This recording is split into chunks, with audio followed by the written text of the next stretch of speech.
We find ourselves at the foot of the mountains, actually at the kind of the periphery of the deep forest at the base of the mountains. And it's a big change from the plains that you've been traveling on. The forest is definitely thick. The trees are tall. The trunks are sturdy and rough to the touch. Some of the trees are larger around than any of you can reach singly, or in a couple of cases, even 3 of you would not be able to clasp hands around the width of the trunk. Definitely a lot more varied noise in the forest. You're certain that you can hear the chattering of some type of primates in the forest, as well as various insects and bird call. And it's cooler here at the foot of the mountain, for all that it is a volcano, although you don't know how active it might be. So yeah, you're at the base of the mountain, at the entrance, if you will, to the forest. What are you all doing? I think we decided yesterday we were going to climb up, right? Yeah. Go high rather than find a lower entrance. Yeah, but I'm not quite so certain. I might get curious about these people. Okay. Like, I might not... I'm probably going to be looking out very carefully for other signs of tracks and people moving around. Okay. Well, go ahead. We're standing at the bottom of the forest, and he's looking up. How much smoke is there just now? Has it changed since, or as we've approached it? No, it's still pretty steady, although as you are standing at the foot of the mountain, the ground does shudder beneath your feet. So much so that 1 or 2 of you might even need to put a hand out to a nearby tree to steady yourself. Well, I think I'd rather be at the top, so that when all this falls down, there's less rock on our heads. Look up there. But How if we fall, won't that be a longer thing to fall? You told us a story yesterday about falling off cliffs and dying. Shouldn't we avoid, like, high places based on the wisdom that you teach through your stories every night? my wisdom compared to that of the world that you walk in. Cool. I can't go in the face of you. You are a great shaman in the making, and we must respect that. You will be a great leader long after I'm gone. But you're not going anywhere. You'll be with us a long time. At least, seasons more, I would say. But why do you want to go up so high? It's just colder up there. Fought bears before. You have? Why didn't you ever tell us the story of when you bought... Tell us the story now. This is knowledge and wisdom that we need. How did you defeat It probably had a happy ending. And I don't tell me it was by throwing other people in front of it and running the other way. I fought the bear, but I died on the inside.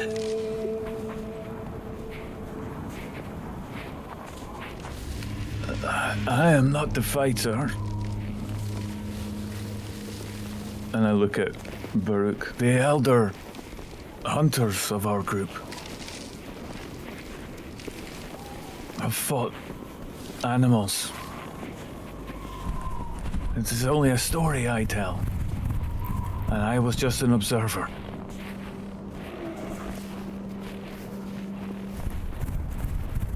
Baruch, you've fought foes, beasts, Men.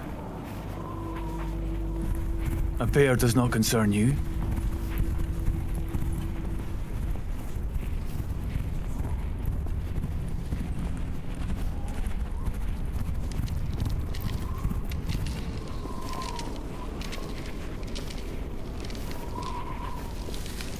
Sorry, what was that? The bears. You He thinks you fought bears. I don't know if that's accurate for Baruch, is it? I You guess fought it is. bears. I gather the bears. Up in my arms. Someone has to hold them for the hunters to hit them with arrows. Was it not you 17 winters ago when the leaves had fallen and as you were out in the forest, the hunters protecting you? Are you? I will tell the story. I will You're tell telling the your own story. version of the story. I will tell the story tonight around the fire of when Baruch was there and took a bear and brought it back, his finest gathering ever done. Reminds me of an old joke. He just carried the bear back to town. Still alive, just dropped it. Everybody else had This is your problem now. raging bear in the camp. I'm a I gatherer, found it. not a killer. Yeah, so it's interesting. You definitely would be able to travel to the top of the mountain if you chose to. I mean, you'd have to forge through the forest for a ways, but you can see kind of as it goes up, that before you enter the forest proper, you can see that at a certain point there is a level where the trees start to thin out and are not quite as thick.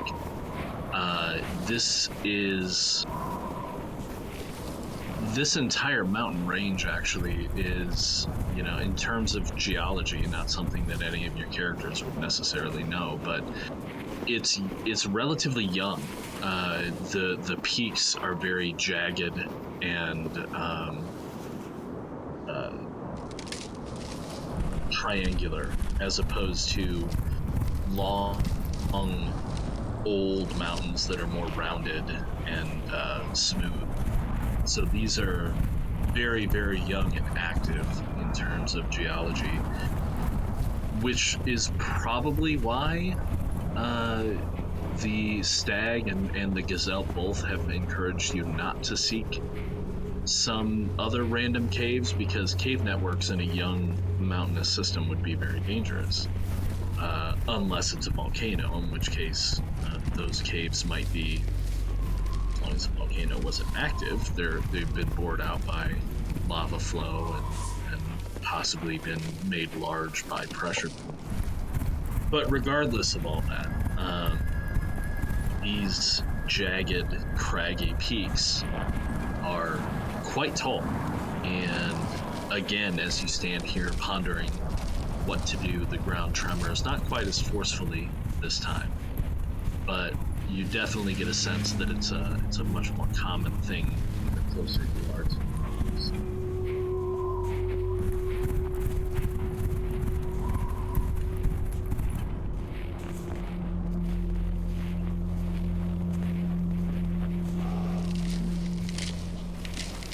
Well, we can enter into the darkness of a cave, or at least if we are at the top of this, we can view all around. Aye, We can always come down. that is wise. Just don't come down too quickly. So you're gonna make your way up. Yeah, like Yeah, I said, so I'm looking still for a looking lower for entrance? tracks that might lead us into some lower caves. Okay. Well, I might be a story of what not if to you're- do in the future. Sure. Yeah, why don't you go ahead and give me an aware test, and anybody who would like to give me an aware test and tell me what you're looking for, now would be the time to do it, as you're traveling higher as a group, possibly munching on some of your berries and nuts as you travel. Yeah, I'll be keeping my eyes up on the ridges up ahead, just to keep it out in case what wildlife or whatever else might be lurking around on the mountain crags. Okay, It's and a feel for Var for whatever he was looking for. So an aware test. roll one for each trait, and then if you got aware, you roll an extra one. Correct. So if you have aware, So- you should be rolling 7 dice. Oh, Okay, Do cool. any- I got 4 6s Wow. in that. Okay. I have Jake? 1 Need 6. a fire.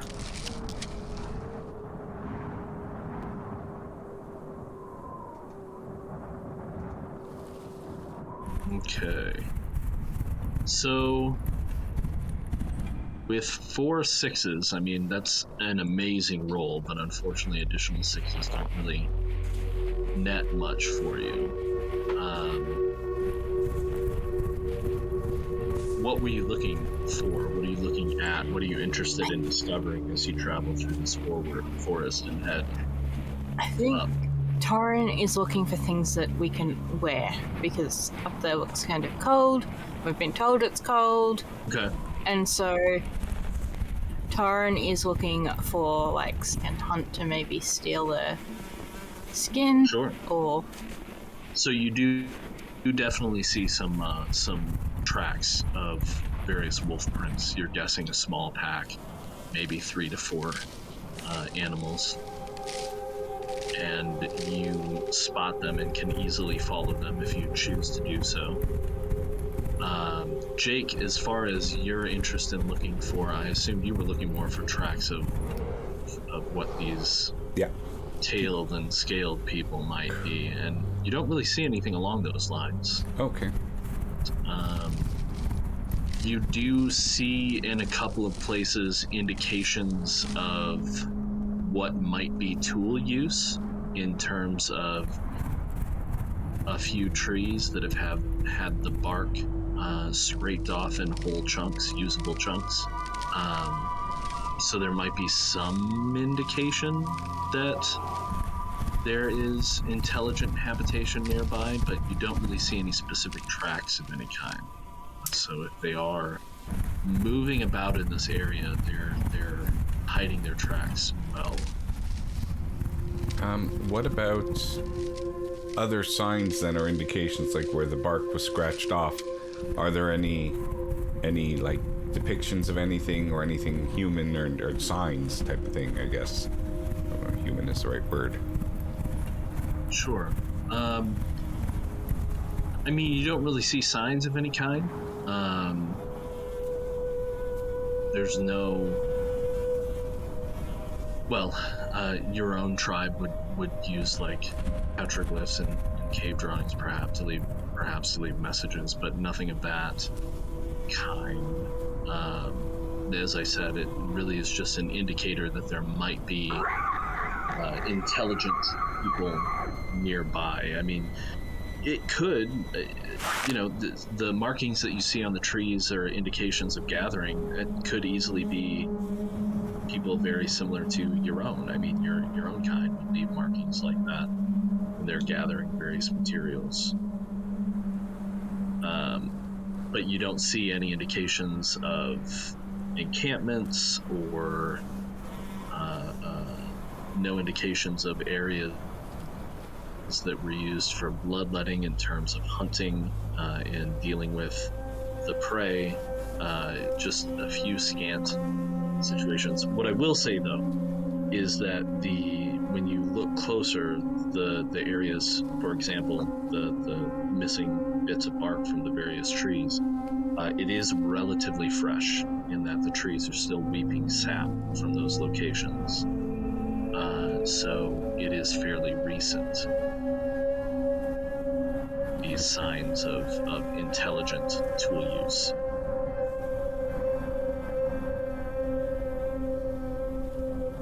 Yeah. Standard procedure. Assume hostile until proven otherwise. Everybody ready with their bones. So we get around the corner and there's that giant bear and it's using tools. Like we never trained for this. Yeah. That would be terrifying. We're not prepared. They're evolving. So, I can see that Lloyd didn't get any 6s. Croy, did you make a roll? Were you looking for anything? I only saw one. I didn't guy. get. Yeah, I rolled 6 and I rolled one more, so I didn't get anything. No, I failed. Oh, okay. Gotcha. Okay. Fair enough. So,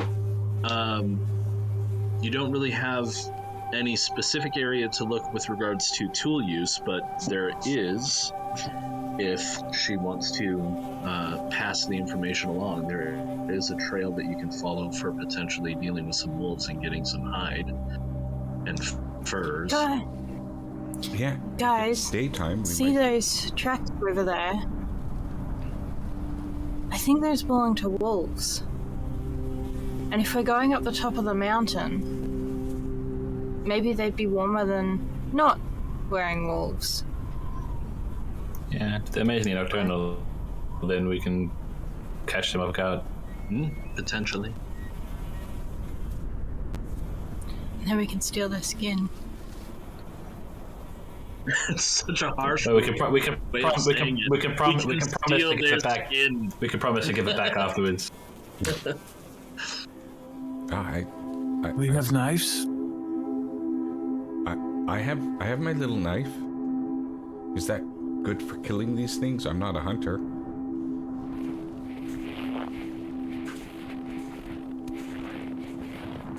Well, you've killed small game with your knife and with traps in the past, so these are just a little bit larger. Just need a proportionally bigger knife. Right. They're something that your hunters would have tended to have dealt with, but I think you all can succeed if that's your choice. Yeah, I'd like to. I think that's going to be part of our story.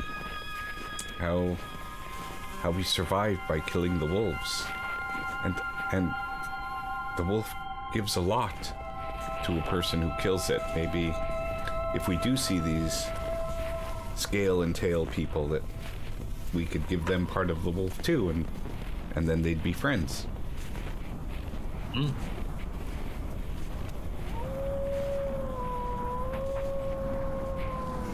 Oh. Let's go.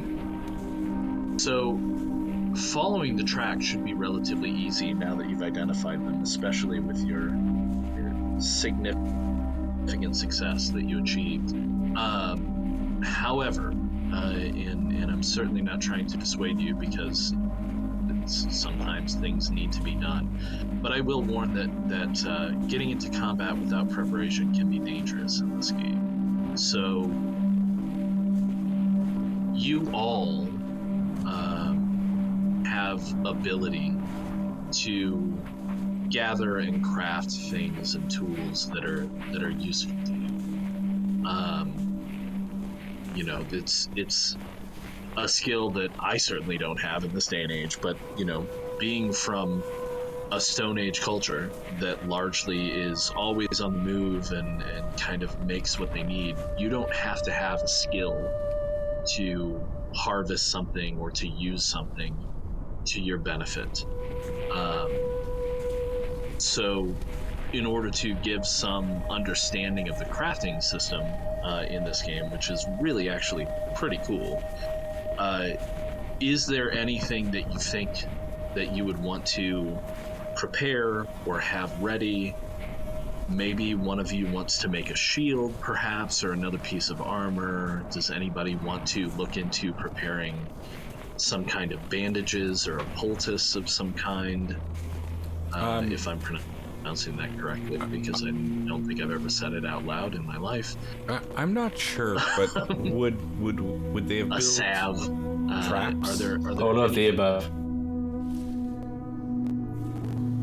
Would they have built like What were you saying, pits? Jake? Like would they have dug pits, like shallow pits with spikes inside traps. Sure.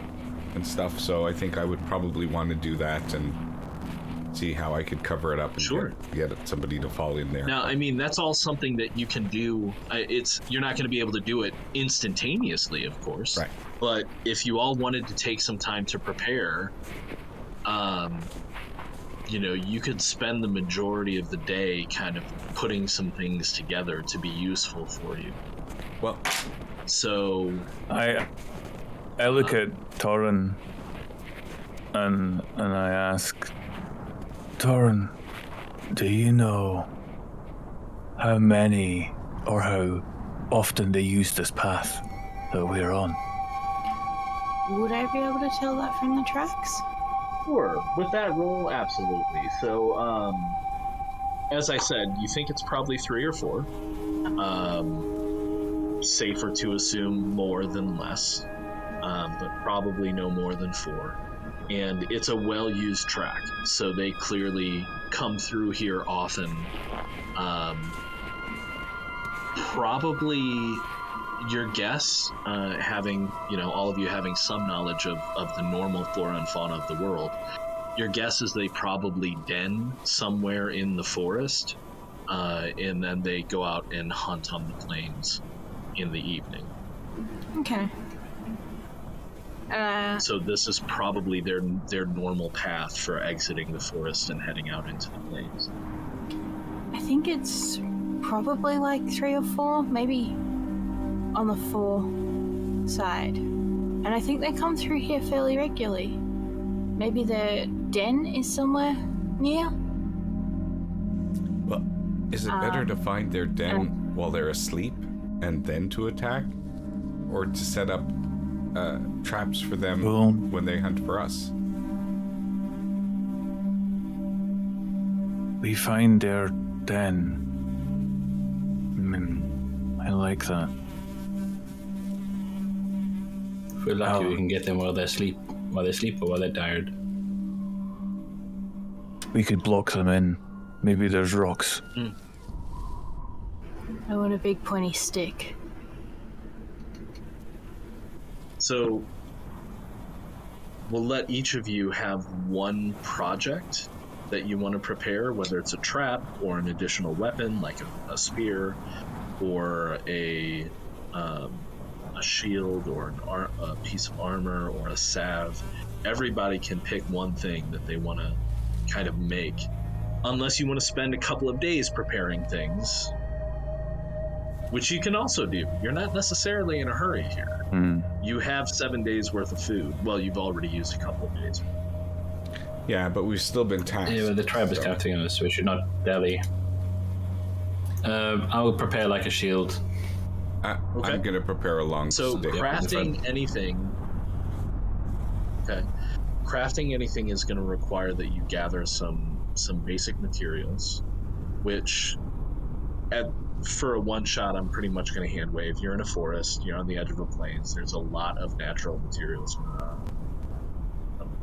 for you to work with. And then you need to make a dexterous test to craft an item. So crafting a shield, crafting a spear, doesn't matter, it'll be a dexterous. Oh, I can do dexterous.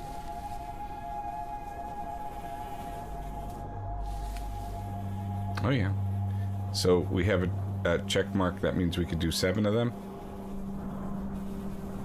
If you have dexterous, yeah, then you roll 7 dice. God damn it. Now, if you were to... I was gonna tell you to hold off for a second there, Lloyd. If you were to have a tool, perhaps one that you improvised with your that's a good point. ability, then you would also get an additional die for using a tool. Get a crude rock chisel to like carve out like some wood. Right. I could just roll the extra dice. I'll do the wise do test and then see if I can add an extra. Do the die, wise just test to- and see if, yeah, for sure.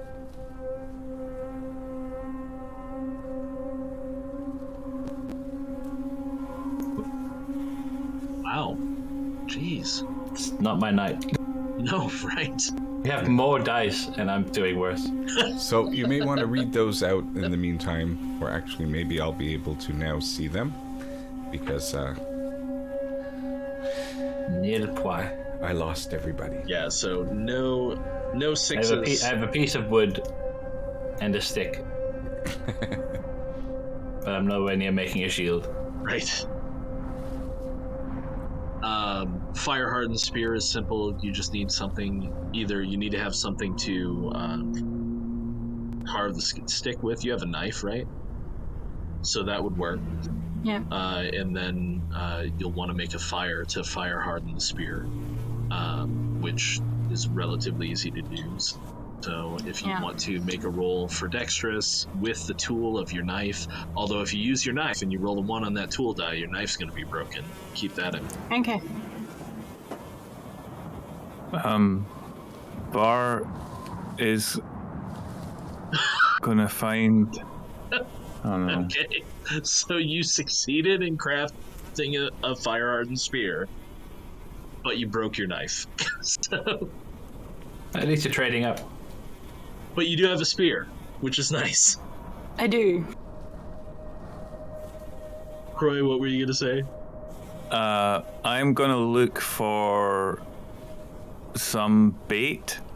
Either catch something or find something that's kind of dead and fleshy, like a bird or whatever, to try and. And then I'm gonna bend on the path. I'd like to bend back a branch, a tree, something with a good kick in it, with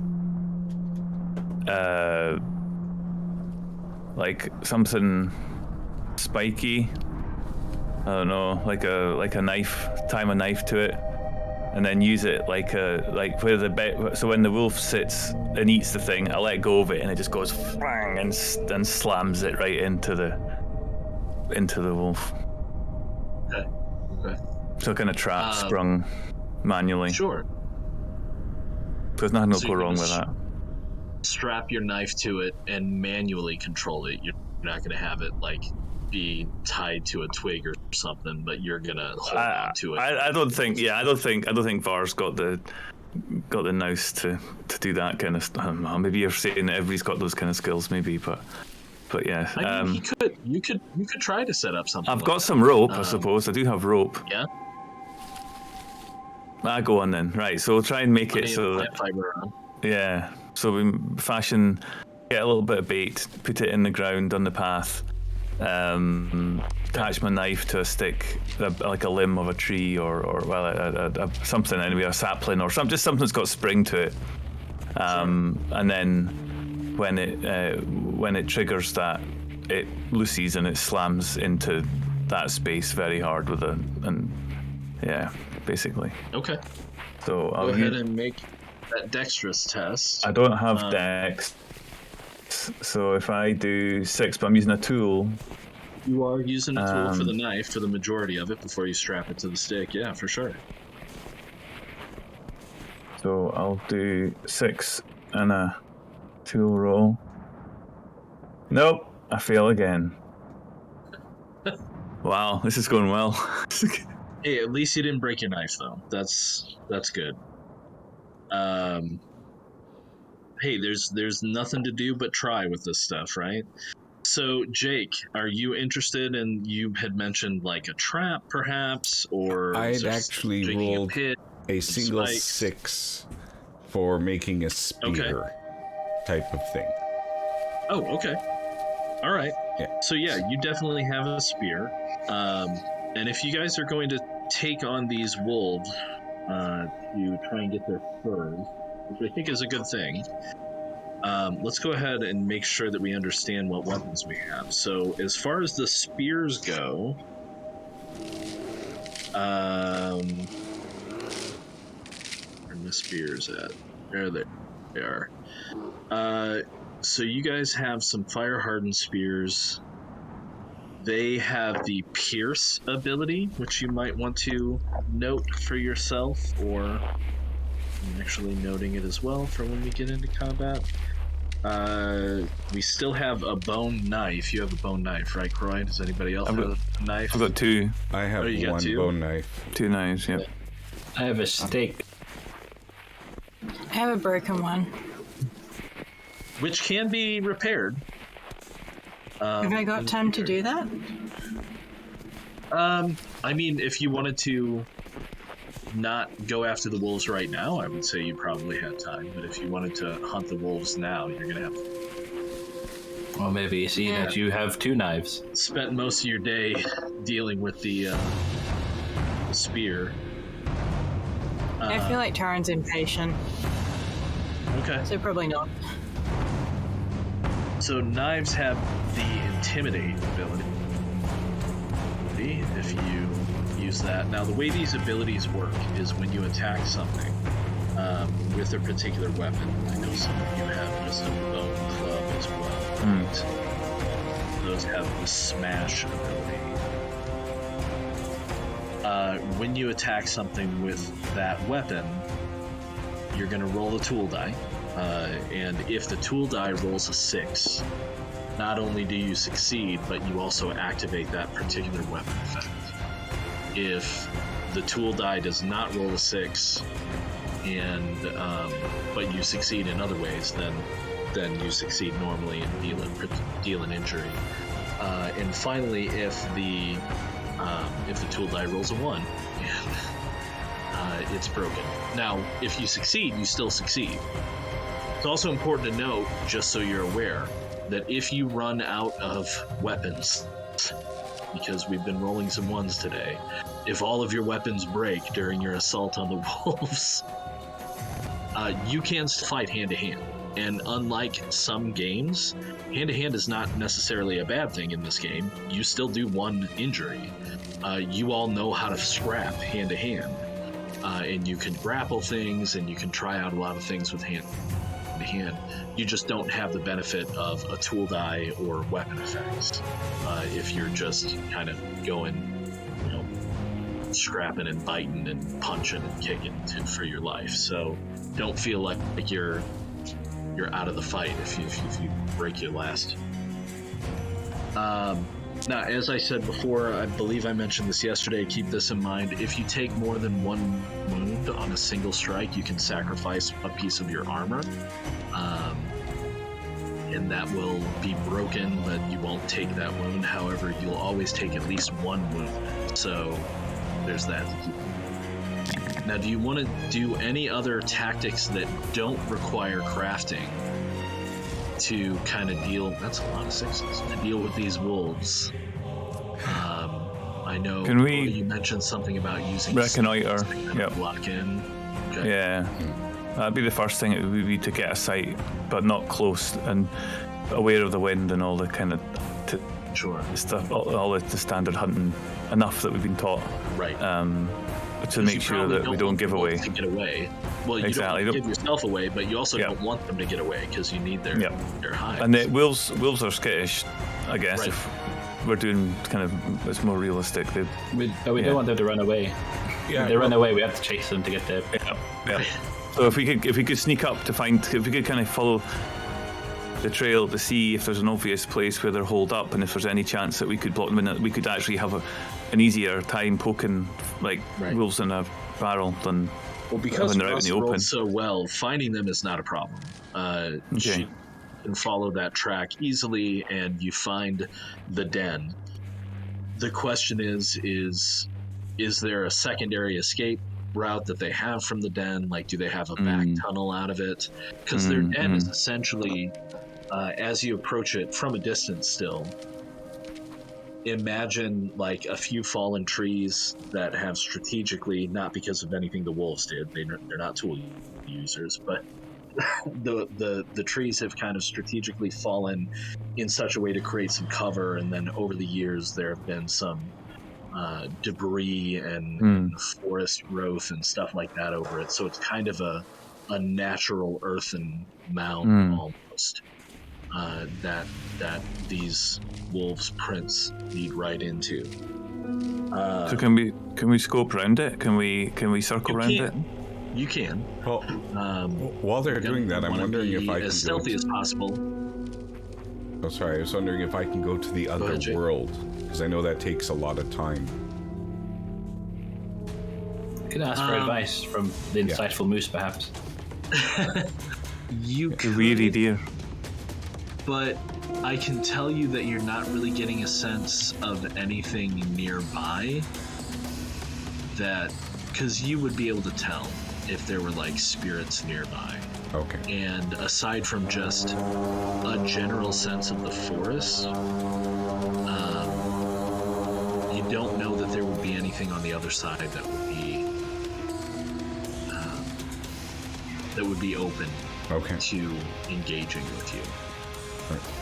And also, depending, it might take some time, and it might take you out of the encounter, or make you vulnerable if the wolves somehow got past the rest of your companions and saw you just kind of vibing out next to a campfire nearby. Otherwise, good thought. And I will tell you when you sense that there is something nearby. So, if you want to scout the den, somebody's going to have to make a guileful test to try to sneak around it, because you would assume that although they're pack hunters and night hunters, the wolves probably do have some sense of like one is probably somewhat awake and aware to protect the rest of the group. Who's the most sneaky amongst us?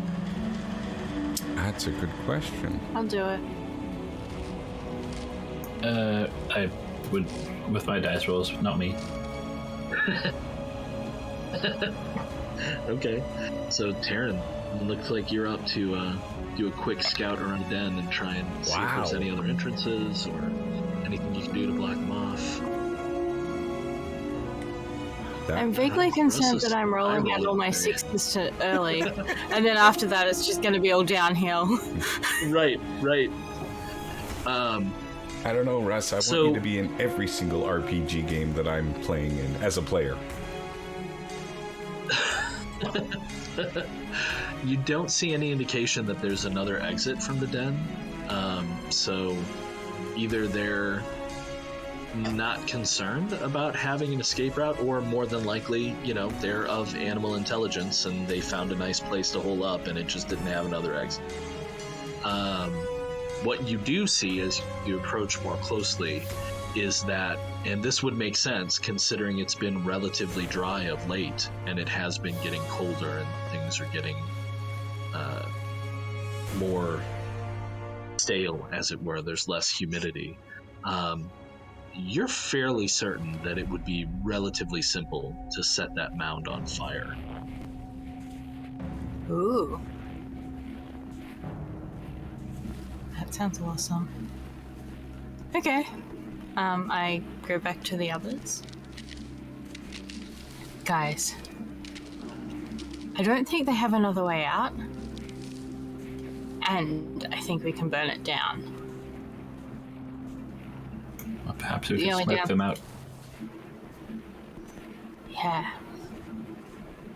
And if we get them out of the burrow, we don't have to worry about fighting them. And when they come out, they're not going to have been rested. So they'll be tired and sleepy and confused. And we can drop on them. Can relate.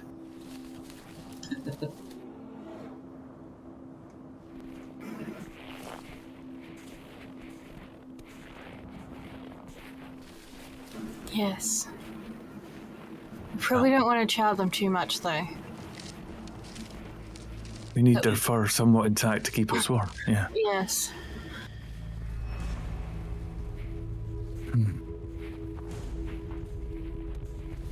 And I'll look at Torn and say, "Are you able to set the fire?" I have a fire starting. Yes. Probably. 3 hours later. Would you like me to?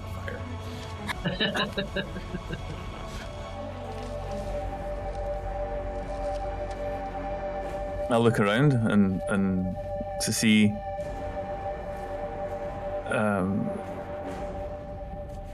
is everybody looking ready? Is Baruch ready? Is as ready as we'll ever be. Ah. Yeah. You know what? I think if there's a fire out, I'm definitely going to take out my rushlight, because I'm probably going to use that to kind of keep the wolf away from me while I try to spear it. I'm just a spiritual person, I guess.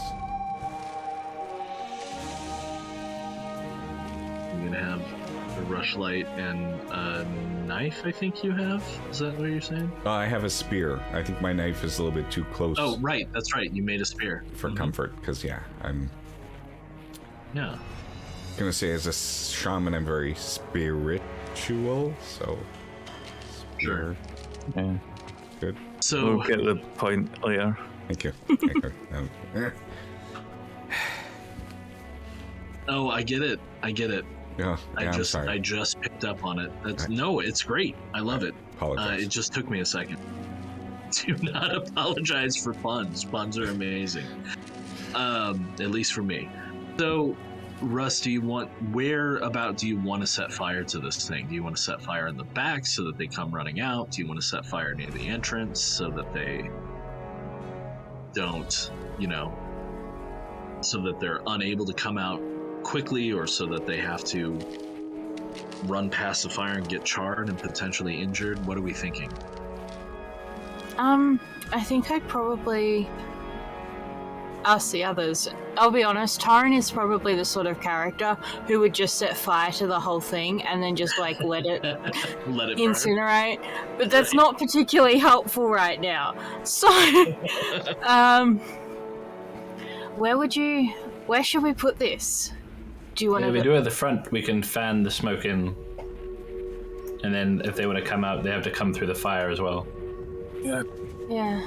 Okay. Let's do that. Just go quietly. Don't let them see you, hear you. We're ready. Okay. And I think Taran would murmur a quick prayer to Devwicka and trace over the 3 little notches she's put in the spear before she goes and does that. Okay. But she's also carrying. Alright. So, you want another quick guileful roll for me to sneak up to start the fire. You're not going to have to roll to make the fire. But as you're approaching the entrance, which is most likely to be... Wow. Yeah. Another Still did 6. it. Yay! Yeah.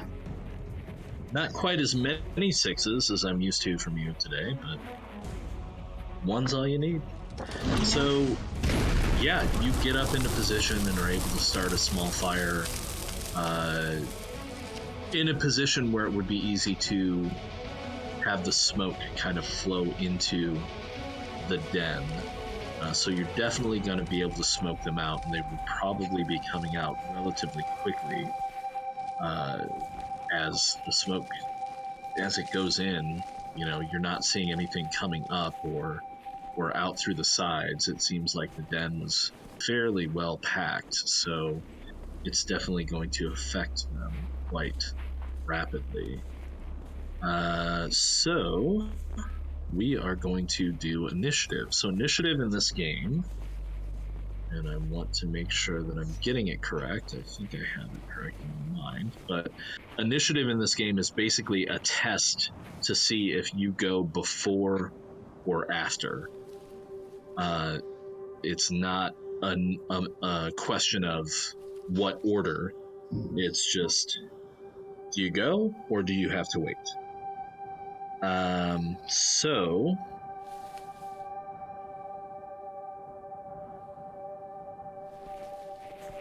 yep, so everybody makes an aware test. If you succeed, your character acts before your foes. If you fail, you act after them. Hey, 2 6s. Yeah, Alright. and I think everybody should probably announce what they get because Owlbear. 2 6s. 2 6s, 2 6s. Jake, is that your roll? 1 6? Nope, that it an is overall? not because of Owlbear. I will ask one of the other players to roll on my behalf for now, so I don't have to scramble for physical dice. I gotcha. Yeah, excellent, thank Yep, you. I gotcha. So, get my 6s up. What's your awareness? Do you have awareness, So awareness, I have 1x, yes. Jake? Yep, I have an X on awareness. So, yeah, you're at 7 dice. And I rolled 2 6s for you. and Lloyd has a 6. So all of you get to act before. Bard failed. What's that? I didn't roll any 60s. The 7. Oh. Oh, yeah. Sorry, Lloyd got a 6. Boy, you didn't. Man, that's a... Yeah, I can't do it. Okay, so, good deal. I'm going to refresh because my dice trays are out of sync with the rest of you somewhat. So, you basically have the first round to do as you like. There's not really so much in terms of preparation here, although, you know, since I don't want everyone to die instantly, just checking I will let you prepare, I guess, to be kind of defensive as the wolves run out, although there's no guarantee that they're necessarily going to target any of you. They're just going to run out. So, if the wolves run out, for those of you that succeeded, Roy, you'll go after the wolves. Do you want to try to stand in their way and prevent them from fleeing, or... yeah, I think we should try block their route out of the flames, and then... I'm gonna stand in the way of one running. Stab him. And stab, like, use its body's momentum to thrust itself on my spear.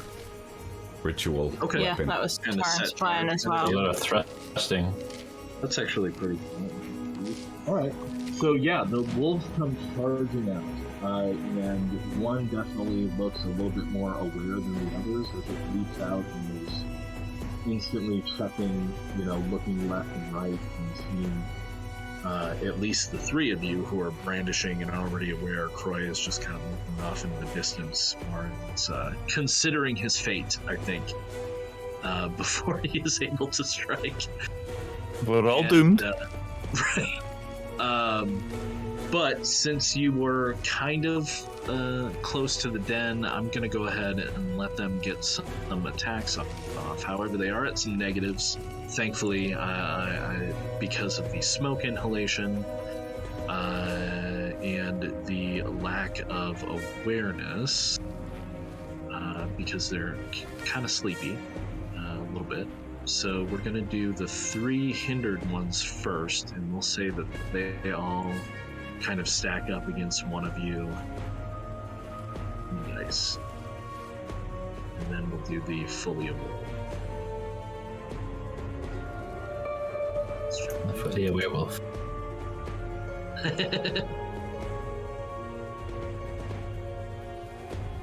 Okay, so one charges out of the den and just kind of is groggily looking around and takes a snap at Jake and does roll a 6. So, Jake, you are going to need to make a decision. Do you have any armor on? I do, but it's my hood. And I like my hood, but I will use it. Well, I don't know if it's applicable. Okay. It is. So, wolves are pretty dangerous. They are large. I mean, we're talking about timber wolves here. These aren't, puppies. And they generally, when they hit, they cause 2 wounds. So you can block one of those wounds by allowing your hood to become damaged. Okay. Now, you will be able to repair your hood with some time, but for the rest of this encounter, and until it's repaired, it's not going to give you any protection. And I have 1 damage then? You take 1 damage, so you're going to go ahead and select one of your traits. It's up to you which one to put an X next to, and now that trait is just not available to you. Okay, but it's one that I need to have an X on? So it's one that you have to have, okay. But then you so looking at the character sheet, you should have a little kind of star button to the right-hand side of the trait to indicate that you have that. Yeah. And then on the left-hand side of the trait is the wounds area where you click if you're wounded. Oh, so I've been doing it wrong. Okay, I understand. Okay, I understand what I'm doing wrong. So yes, that makes sense. So I am going to make myself less brave because of that. Okay. Yeah, and that's kind of one of the neat things about the system too, is that you control the injuries you take, but then those injuries should also make sense with the trait that you're checking off. So, you know, marking off your brave makes absolute sense. This you know, teeth gnashing monster has come out of the darkness and clamped onto you somewhere about your head and managed to, you know, startle you quite a bit and kind of wither away your bravery somewhat. Okay. The second groggy wolf launches itself at Lloyd and manages to barely keep its feet as it goes wide due to its grogginess and lack of really perception of what's happening. It just knows that its pack is being aggressive and in danger, and it does not strike you. The third groggy wolf also manages to not successfully strike anyone. We'll say, we'll say this one jumped after Taran and again maybe buffets you with its body as it tries to like charge past, but you manage to keep it in the kind of ring of where you're all in this scrum, and it is not able to do anything. Now the fourth wolf comes out and is heading right at Var. And this wolf is the one that was awake and attentive, and so it is not quite as held back as the others. And it does manage to strike you as it runs up and lashes out at you with its gnashing teeth. And so it will do 2 wounds, unless you want to sacrifice a piece of your armor.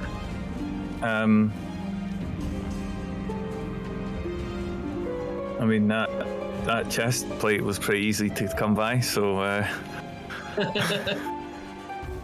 Oh, is that the only piece you have? No, I thought I you had had a to. helmet too. I have I've got a skull cap as well, but... So you're gonna let the chest plate get damaged? Yeah, I think the wolf snaps at you? I think it makes sense that that's the one that it goes for. Yeah. So you still take 1 injury. Okay. So you have to select the trait. Yeah, I'll take Fortunate, because even though I'm further back, I still, you know, very much unluckily still got attacked. Right. Now this is where things start going really bad sometimes in this kind of harsh environment, because obviously as you take damage, now both Jake and Croy, you are down 1 die from your die pools because you've lost one of your traits. So you're starting from 5 again as opposed to 6 that you started the day with. And if you are doing anything that requires that damage trait, you don't get the bonus die for it because it's currently injured. Now that's somewhat unfortunate for you, Jake, because Brave is actually the trait that you would use for melee combat. You can still make melee attacks. You're just only going to have 5 dice and you won't have your bonus. Right. So, oh, hang on. I just did something horribly awful to all of you. Yes, and I you had didn't the let wolf's us go attack, first. even though 3 of you were able to go first. See, we were paying So, attention. We just didn't. I'm I was wondering what was going on. Yeah. Right? I just jumped. I was so excited. Okay, let's go ahead and have your attacks, and we'll have you attack twice. And just, Except me. you know, except for you, right? So we'll have Jake, Lloyd, and Russ. You all get to attack once, and then all 4 of you will attack again. All right. And then the wolves will attack. I say Russ go first because, well, she's been rolling great, and we'll cue her up. And because just it's any a left, tool, you'll we pick have up to the roll an pieces. odd-colored die as well, correct? If you want to use the tool, yes. I mean, Or you're if there's a always trait you want to able. use as well. Well, I trait might you use don't roll accurate. an odd colored die. Accurate you would use with your sling. Brave is used for melee. Is it? Okay. Yeah. So I rolled 2 sixes, and my tool die is apparently fine. So that's cool. So I Okay, just stuck good. my spear into one of these wolves. Yeah. So you definitely make it mark off a trait. We'll say you catch it in its flank, and that seems to slow it down somewhat. And our next attacker was Lloyd. Jake or Lloyd, yeah. All right. Should I take it, Jake? No, go for it, because I haven't figured out how to roll an odd color die Alright. yet. So the bottom of the dice tray. 1-6. Yay. Oh, nice. Aside from all the 20s at the bottom of the dice tray, there should be just a single D6 sitting there Uh-huh. as an option, and that row actually lets you, if you click on that single D6, it lets you pick several different D6s of any colors that you want at the bottom of the dice tray. Does that make sense? Well, I'm gonna try it. No, that's Or you can just roll some and then roll another one afterwards. yeah. So here I can roll that, but and here I would roll. So bottom of So the Lloyd, you were using the sling? No, I went for my horn stake. Oh, okay, gotcha. And you did not roll a 6 on the... No, I didn't roll a 1 either on the tool dice. Which is great. So yeah, you are going to strike the wolf that was attacking you, Stab him in the neck. and with a stake, sure, you get him in the neck, and that weakens it significantly. Okay. And then, Jake, did you roll? well, I'm going to. I just want to know if I'm setting it up right. So I have the 5 6s, and then I have a +1 at the bottom, which I don't think is what you're referring to. No, so, okay. If you're looking at the overall dice tray, on the left-hand side of it, there's a big old column that has everybody else's dice trays listed, and then a whole bunch of D20s and a D6. Do you see Gotcha. that on the left-hand side of it? If you click on that D6, that'll give you a menu where at the actual bottom of the dice tray, where you can now select several different colors of D6s in any amounts that you want. So I'm going to roll it. My them all attack together. failed. But thank you for that, because that is good to know. And so the 6s don't count, but I also didn't ruin my tool. Why doesn't the 6 count? Because I already rolled that in a You got a previous 6? set, yes. I just didn't roll it with that one die. Gotcha. And then I... Okay, I wait. gotcha. Hear ya. Sounds good. So, yeah, you try to strike at the wolf that's facing you, and it manages to deftly kind of dodge to the side. And then all 4 of you now get to go again, since I shafted you with the initial round of actions. All right, so I'll give it a shot again, since I think I can just re-roll what I have here. And I did get 1 success, it looks like, possibly 2, depending on Yeah, you got a 6. oddness. Oh, that cracked one, the 4-6 there, yeah. Oh. All you need is 1, though, so you definitely strike the wolf that's facing you. We're going to say you graze it on its, right above its eye, which brings down its awareness. Who's next? Lloyd. I will be just next. Alright, let's go.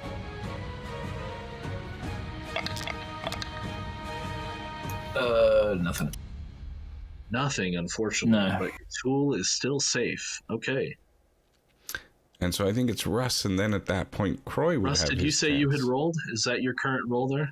Yeah, sorry, I just rolled when we said attack. Yeah, no. Excellent. So Sorry, let me I got find 2 it. sixes and Yeah, there you go. So a yeah, 5. Russ, the one you're facing, you definitely strike it again, and it's gonna lose any sense of instinctual guilefulness. And that one is hurting bad. And Croy, you finally get to attack one. So this is facing you. the one that's already taken a chunk out of me. Yeah. So I still have Brave, so I get 5 plus Plus 1. plus 1 for Brave, so that gives me 6, and Plus I use my knife. Yep. Okay, that's it. So I get 7 in total. Yeah. Yeah. That's a hit. First time. Yes. Nice. And my tool dice 5. Okay. So yeah, you definitely managed to gouge that one in the shoulder.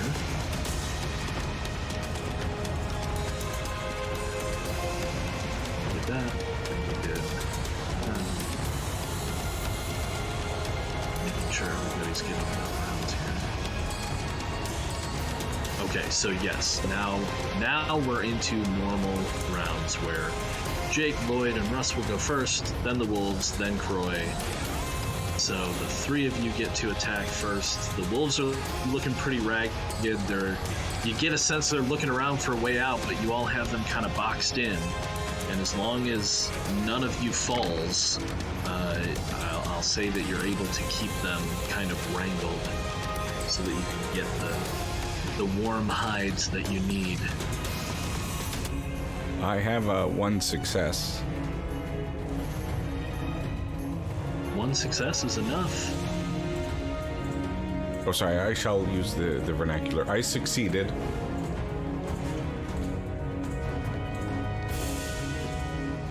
All right. And that one is the one you were facing. Okay. Lloyd, Russ. Lloyd. Alright, here goes again.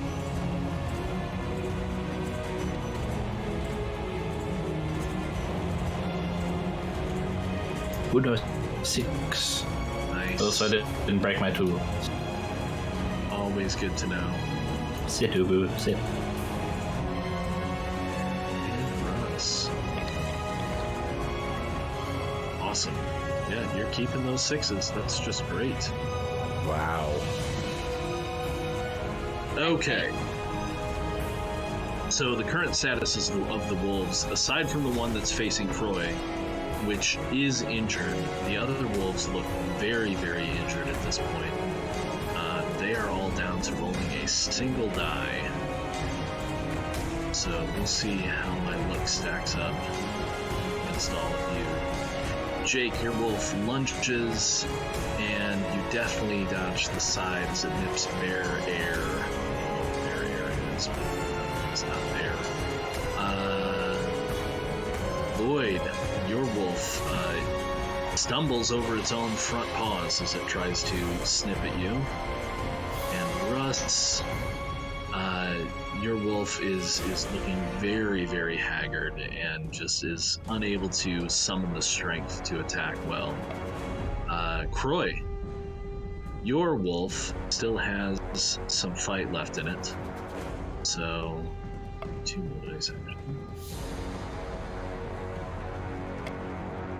And ignoring that one, it is not able to strike you. So, we're down to you, Croy. Okay. And my knife skills as I flick the knife into my other hand. And Winter Soldier knife flipping. 2, 3, 4, 5, 6. I got 1 6 and I rolled a 1 on my tool, so my tools. Oh no! So you strike into the flank of the wolf, but unfortunately your knife snaps off in its wound, which, were that a better hit, we might have said that was more of a critical, but unfortunately it comes out, and although the wolf is injured, your knife is now broken. But you did injure it, and so that brings us to the top of the round, again for Jake, Lloyd, and Russ. All right. So, Russ, why don't you go ahead and, since your dice are already ready there. Yeah, your wolf is on its last legs. Oh my gosh. What the fuck? Wow. Like, don't get me wrong, I'm enjoying this, but also, what the fuck? Jesus. So, Russ, why don't you describe for me how you kill your wolf? Because that strike Taran has certainly done it. just gives like a final scream and then just like stabs deep in there into the wolf with a spear and kind of like twists it in, and then yeah, it sort of shudders a little bit, but it's now pretty cactus. Nicely done. All right, Jake or Lloyd? All right. I shall go next. And let's see. So I still have 5 and 1 because I didn't lose my tool, and I succeeded. Okay. And yeah, your spear manages to catch the wolf in its chest. It's very, very injured at this point, but it is still struggling to fight for its life. I thank it for Lloyd. its sacrifice prematurely, thinking that that would have done it.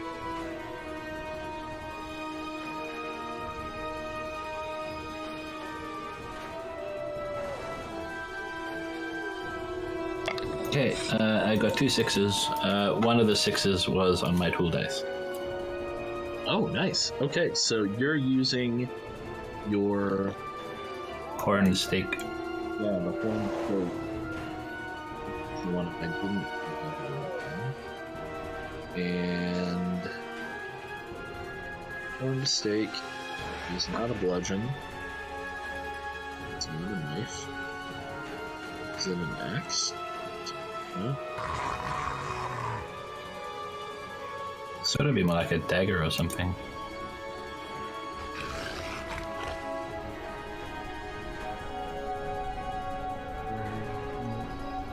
Oh, no, it's a knife. It has the effect of intimidate as well. And so with the 6, your attack unnerves foes if the target of the attack is already injured, which it is. They're unnerved and demoralized and lose their next action.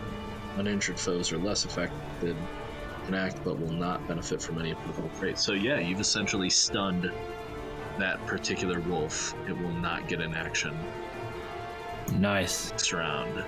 Just rather it be dead. Sure. Well, probably going to happen very quickly. All right, so the 3 remaining wolves will now try to fight for their poor lives. Fight for survival. Croy, your wolf still has a couple of dice, but it is ineffective in finding a way to strike you. And the 2 remaining wolves, oh my gosh. Jake, you are struck Oh, for 2 wounds. Do you have any other armor? I do not. So you're going to take 2 injuries Okay. in this case. You have to pick 2 more traits to mark off. Well, I think charismatic, definitely I will And- be not after this attack. And you know what, I Kind think of marred up by the wolf. 100%. And I think probably it'll make me less dexterous because, you know, I'm now wounded. I think those make sense. Yeah, it manages to bite you on your hip and slow you down. Yeah.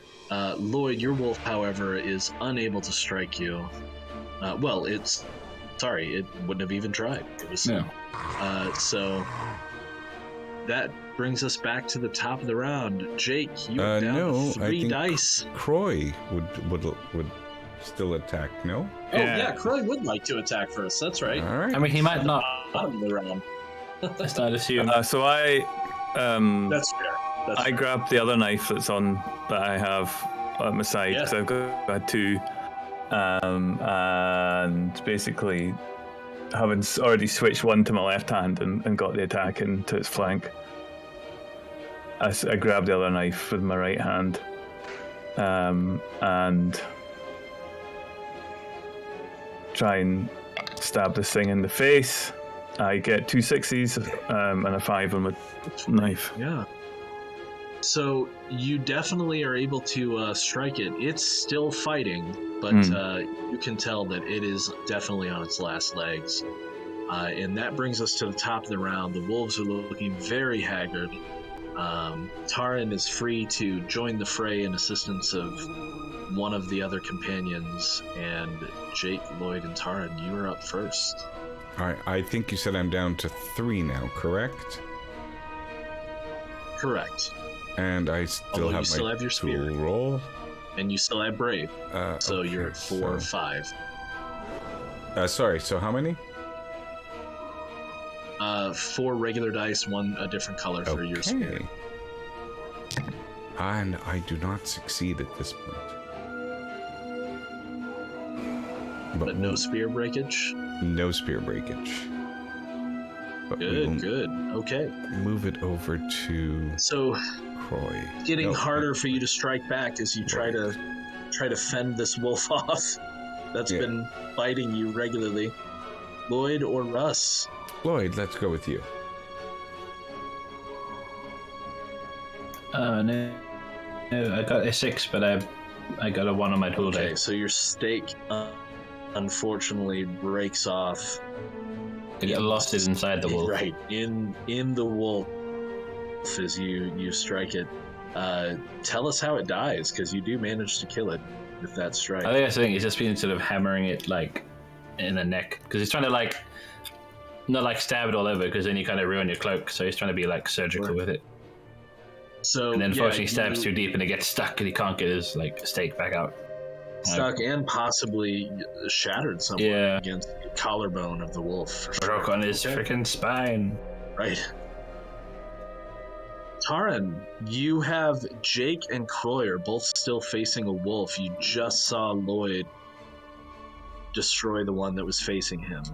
I think I'd go for the one that's attacking Cool, just because he looks like he's being really chewed up, and also he's a lot younger and probably more vulnerable, so...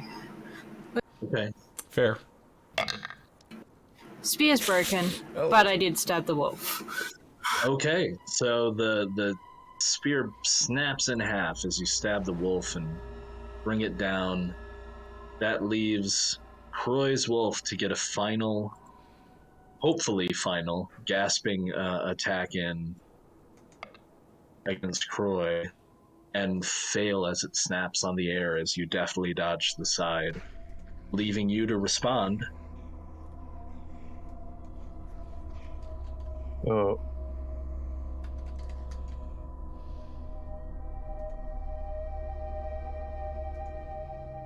Okay, let's go. I miss. Oh no. But it was a 3, so my knife's still intact. Yeah, your knife is fine. Okay, so top of the round, any of you can help Croy with I'd like to take one, my or first you action. can leave the Doomsayer to figure out his own fate. I'm just kidding. Go ahead. I'm going to use my turn to pass Russ my spear, and I'm gonna like hold my side and go, I take this. You're much better than I am, and I'm gonna like just groan into a hump, to slump down to a heap. Sure. That's my turn. So Cool passes his spear to you, Russ. You want to go ahead and try and bring it home? That works. Yeah. That's enough. That's enough. So tell us how you bring the final wolf down.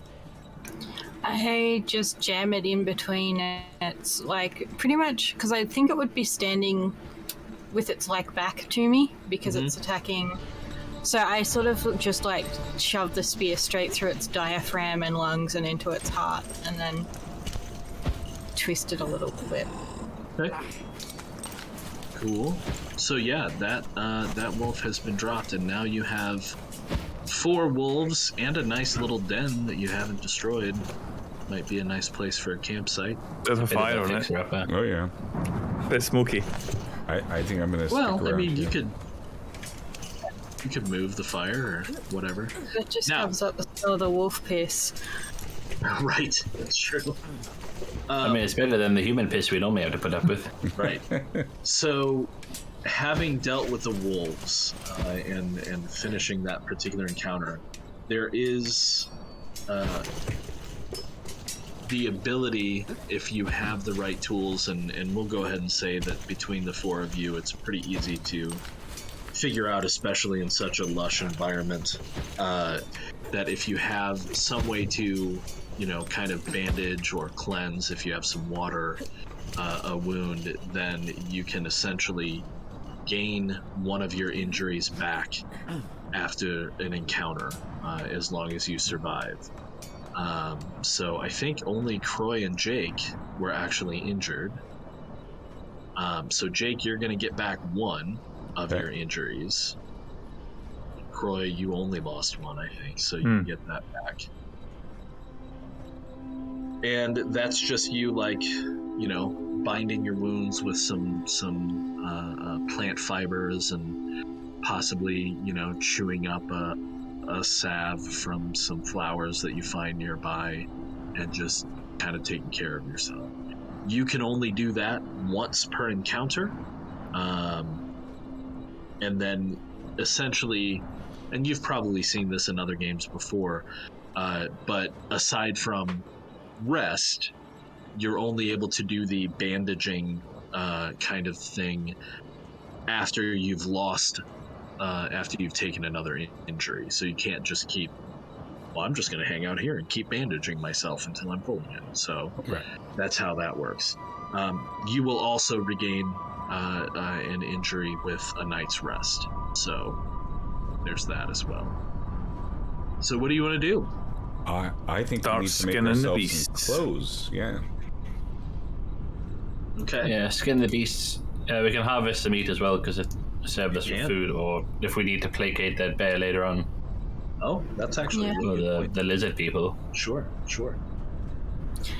Could we use their jawbones or anything for weaponry? You could. If you want to take the time, it might take a day or 2 for you to fully utilize everything here, but you may have probably cleared out the most voracious local predator, not counting the bear that you've heard of higher up on the mountain. But if you take some time and camp here, and you're going to need to take some time to dry out the skins, and I don't know how all that works. I'm not a tanner, but I know it doesn't happen in a few minutes. So, obviously we're not going to make you sit around for weeks, but we'll say for a couple of days, and with the food that you collected earlier and the meat from the wolves, I can imagine you probably smoking some of that meat.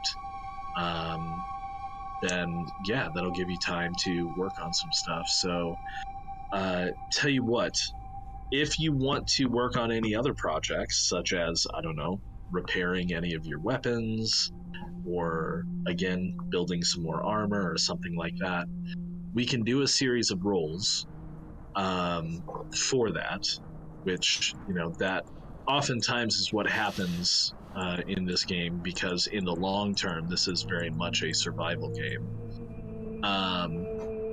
But rather than eat up all of our time in the one shot with that, then I think what we'll do is figure out how many days you want to take. We'll have each of you make that many rolls. We'll also have Jake heal for resting those days. And then, we'll determine based off of how many 6s we get on all of those rolls, how successful you are at repairing things, making anything new that you want. Let's say you can pick a couple of things, and making some warmer clothing for yourselves. So how many days would you like to linger here? Probably only a day or 2, I think. Yeah, a couple of days. Like enough to recuperate. And then we Repair. should just get moving again. Or at least And gather two some more would food. would bring Jake up to full health. Yeah. You don't even really need Yeah. to spend time gathering food. I mean, you have the meat from the wolves. Right. Yeah, I've got several days worth of spare berries and Right. stuff. Mm. And wolves are not unintelligent. So if any of you took the time, and we can say that you just did, kind of as you were taking a break from some of your other work, you can find a source of water nearby as well, pretty easily. Like a small mountain spring that doesn't actually lead down and feed into the river, but just creates a pool. It does kind of have a bit of a sour taste to it, but it doesn't make any of you sick. It smells kind of sulfury, just a smidge, maybe a little acidic, slightly, but you'll be fine. You're all strong survivors. Probably. So yeah, as far as crafting goes, let's have everybody make 2 dexterous rolls. Jake, your first roll is going to be made with 5 dice, and then your because you'll still have 1 injury. Right. Or no, you have 2 injuries. Yes, so I still your have first roll is made. Yeah. So your first roll is made with 4 dice base. Then your second roll will be made with 5 dice base because you rest that night and get an injury back. Okay, so I can That's craft how and that stuff even while I'm trying to reheal. So Sure. Yeah. Yeah. first- You're just kind of recuperating and sitting around the camp and crafting. Sure. So my first crafting is unsuccessful, and my second night crafting is successful. So I will repair my hood because I see it as a symbol of my How many 6s shamanship. did you roll though? 1. Oh, sorry. Just 1. Okay. Yeah, just 1. Because I want a total of all the 6s for everyone. 1 over everything. So. Okay. Right. It looks like your first roll was none, unless that's a lingering roll from before. The first roll should show 1 success at the bottom. The second roll is 1. The first roll was Lloyd's got 2. No, only 1 between both rolls.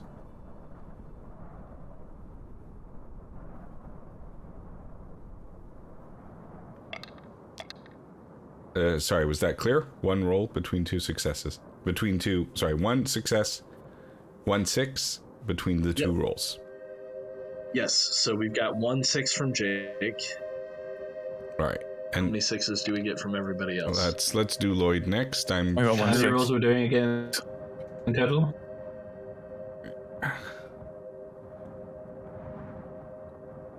We're doing 2 days of rolls now Sorry, on crafting. Yep. I can't remember how many that was total.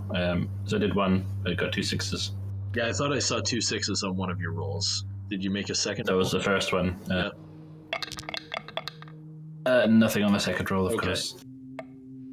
So 2 from Lloyd. Russ. I got we at? 1 6 on my first roll and no 6s on my second roll. Okay. Clearly rolled them all out. Right. And Croy, where were you at? Did you make 1 6. 1 6. 1 1 total? on the first roll, none. Yeah, 1. So between the 4 of you, you have 5 successful projects. Now, if you're going up the mountain, you're going to need the warm clothes from the skins. So That's 4 out of the 5. probably want to spend 4 of those on the skins. Here's the good news. I will let each of you count the skin, the hide nick or skin that you're preparing as a piece of armor as well. So if it gets damaged, it will still be warm. It just won't be able to protect you until you repair it. Does that make sense? Yeah. Yeah.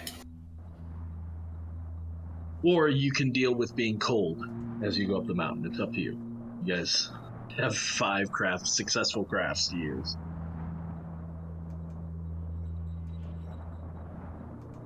Nah, I Jake think, is fully healed. well, the main thing we wanted was to get the cloak, but we'll try and repair something if we want to. Or create a new weapon Right. for somebody if we're down. Or a shield. Shields are pretty good. Yeah. They only get used up on a 1. I think the only weapon I have at the moment is a sling, so... I've got 2 bone clubs, but that's it.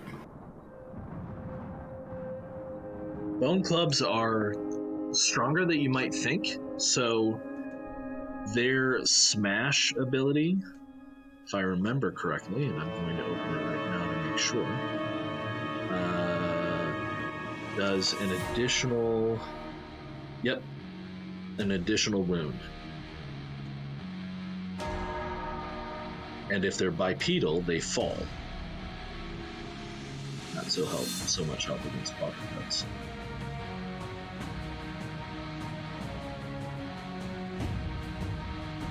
So the bones actually aren't bad to pass those around if people feel like they don't have enough weapons. Plus, the one benefit is that if you break a bone, you might end up with a spike instead of a bone.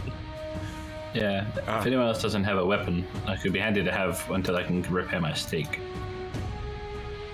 Yeah. Alright, Taran would give you one. She's also Thank given you. the spear back to Cool. Oh, okay. Because I mean, that's if you his- wanted to keep it, you can keep it, and I don't mind taking a bone club, but it's up to you. You're the better fighter. I'm going to leave it at your decision.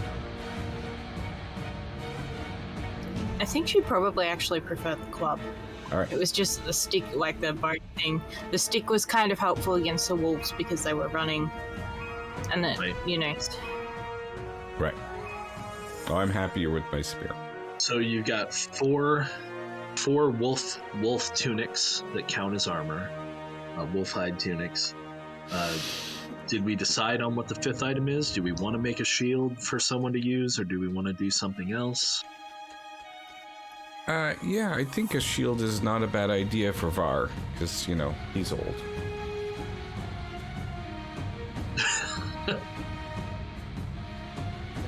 I'm not the oldest.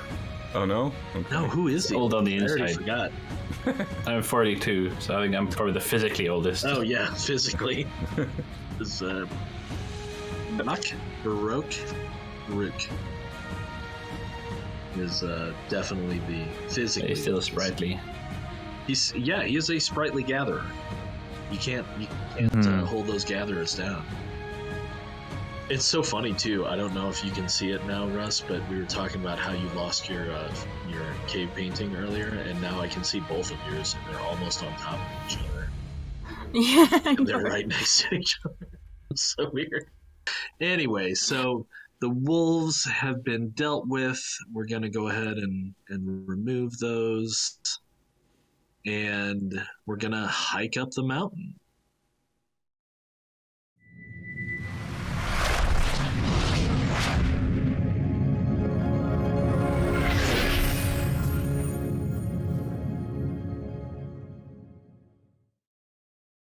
As we rouse from our slumber and rest of a few days at our encampment at the Wolves' Den at the foot of the mountain,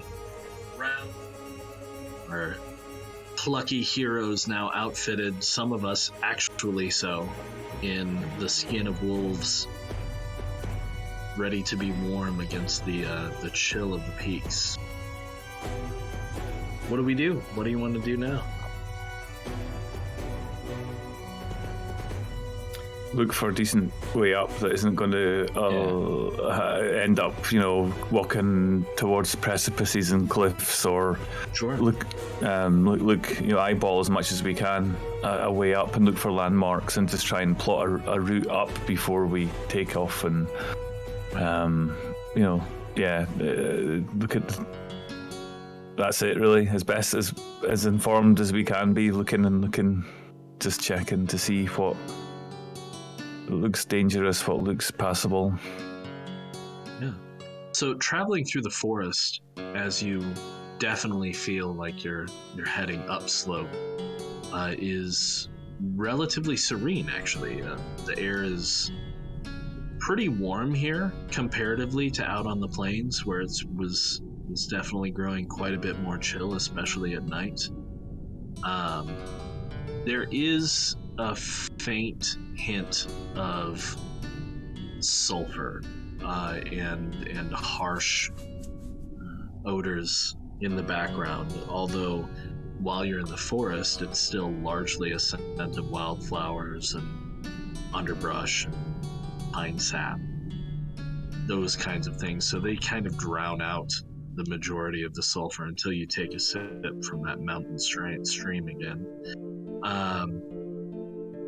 Traveling for a day or so in the forest, and again, like I said, it's very, very nice. And you camp again in the forest in the evening, but around midday of your second day traveling up the mountain, things start to change. The trees start to thin out, and very soon you see the peak through the trees. Quite some time you've been underneath the eaves of the trees with the sun being broken up by the canopy, and now you're definitely reaching a point where the ground is quite a bit more rocky and there's less underbrush, until eventually after another hour or so there's not even trees around you, and it's definitely become cooler, though not as cold as you might have thought.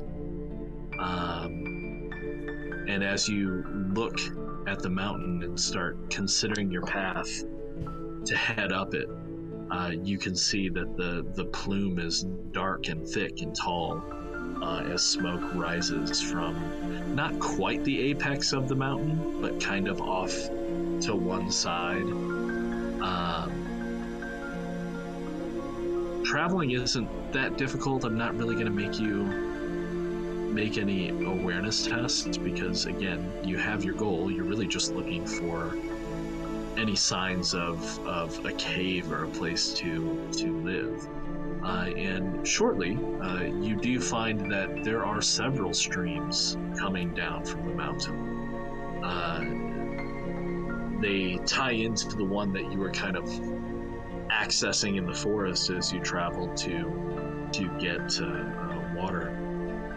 And it's possible you might be able to follow one of these streams back to a cave that has a spring in it, perhaps. That would certainly be beneficial to your tribe if you find a place that has an inherent source of water, rather than having to hike down into the forest every day or every few days to gather some. But even if you can't find a cave with a spring in it, just knowing that the streams do go quite some ways up the side of the mountain as well is potentially helpful. But before long, it takes very little effort for you to see, as the ground starts to collect more snow on it, and it definitely is getting quite a bit colder, slightly more difficult for you to breathe as the air seems to thin out. You do see a line of tracks, quite large tracks actually.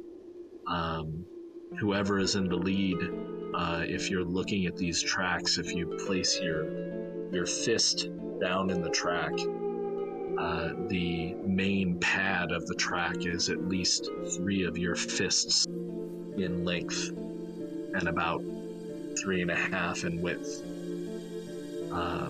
This is clearly a bear track. Or a very large wolf. Very large wolf.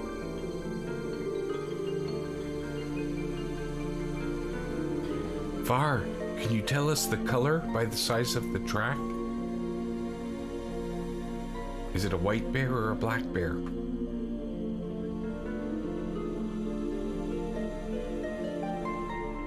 You don't see any fur.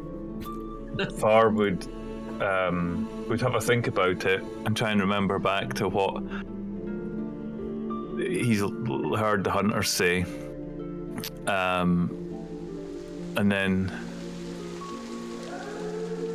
he would just look everybody and say, it's absolutely vast, and it doesn't matter what color it is. If we're not careful, it'll kill us all. Maybe we could find another place for our tribe then. I mean, if the bear kills us all, surely we'll have not accomplished our mission.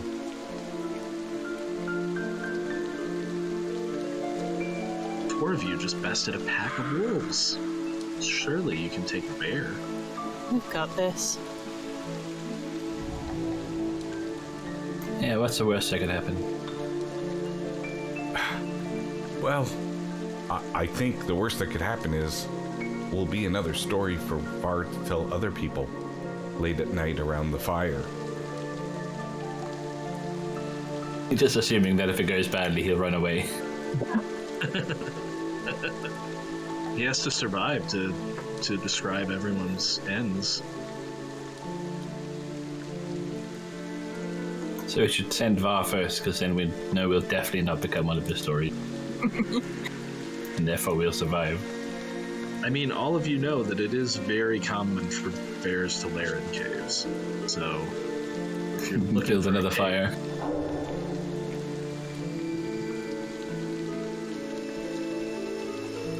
It worked The- the last time. Yeah, what could go wrong? Do the tracks lead, like, are they all very definite in their direction? Are they all, like, are they wandering? Is the bear, like, off the path sniffing things? Or is it just kind of, like, just straight up? Good question. So, I mean, Meandering.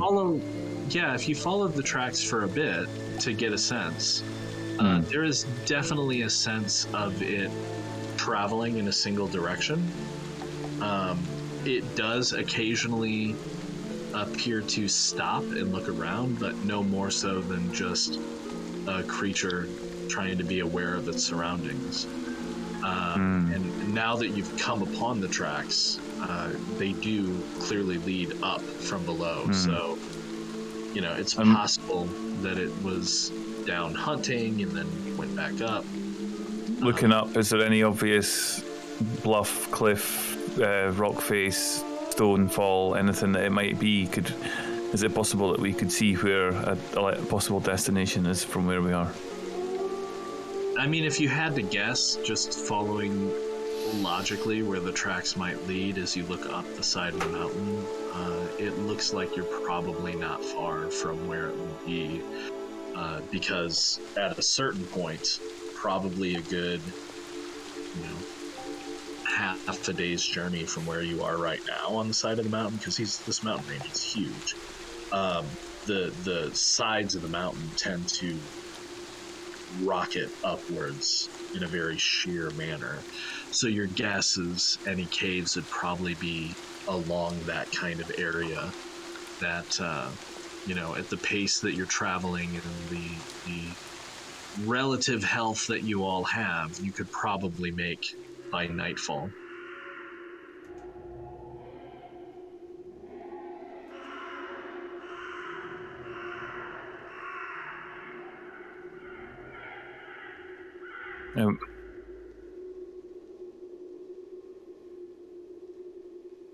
Var just looks and says to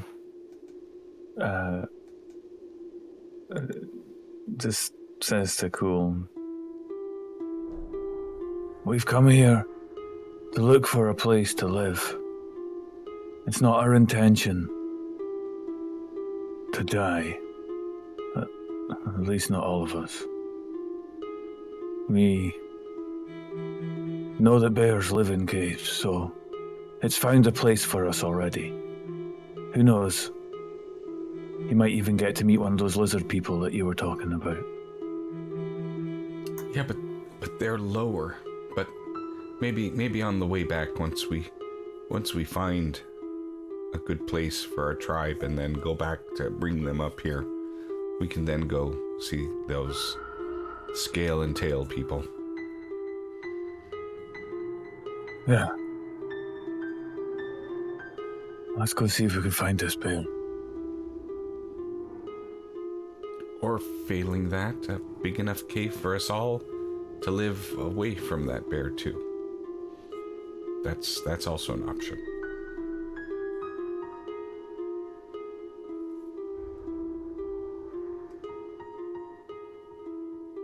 So heading for that kind of area where the mountain just kind of becomes Shoots up. cliffs. Yeah. Well, that's a good place for a cave, so... Yeah. So you start getting close to it as the sun is going down. And you are following the bear's tracks for the majority of the way, because, something that large needs pretty stable surface, especially like in this kind of snowy, like rock scree kind of terrain, to be safe for itself. So it has forged a relatively easy path for you. What's interesting though is as you start getting closer and closer to what we'll just say is the cliffs, as it were, it starts getting warmer. And while still not like the balmy warmth of summer on the plains, it's warm enough that some of the snow is melting off, and in fact may be the source of some of the rivulets and streams that you saw as you headed higher. You do see as you near the cliff face that there are several caves and openings, particularly higher up, that would require some coordinated climbing tactics and possibly more tools than you have. But there is a large cave, quite large actually, that is kind of where the bear's tracks were trending before the snow melt kind of lost them to you.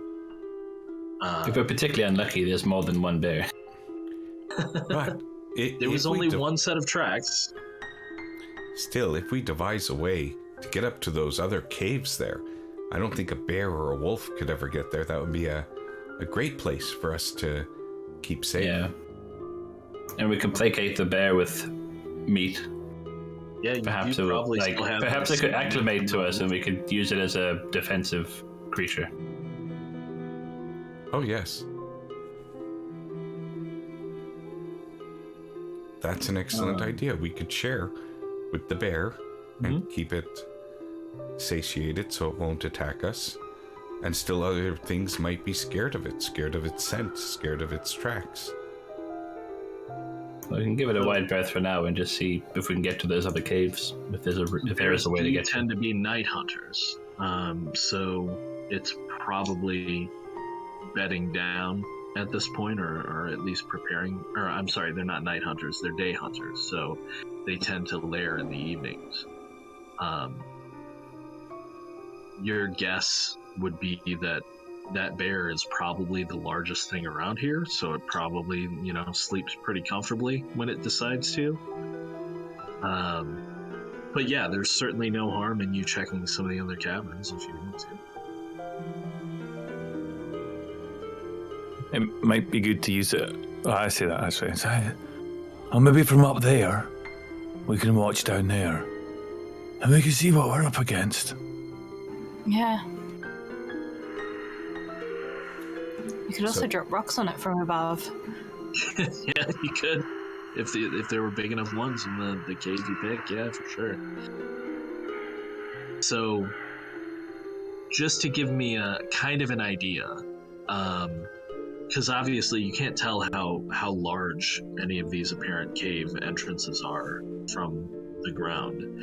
And there are more than a few. Let's say there's, probably, without climbing higher and visually inspecting every single crack and crevice, you're guessing there's probably 4 or 5 possible caves higher up that would require some climbing, some active, difficult climbing to get to. So, and there's at least 1 or 2 of them above the larger cave entrance. So is that kind of one that you would want to try for, or are you thinking to try and go off to one side or the other and kind of give the large cave entrance a wide berth? What are you thinking? I look to Var to kind of give us his wisdom of what he thinks.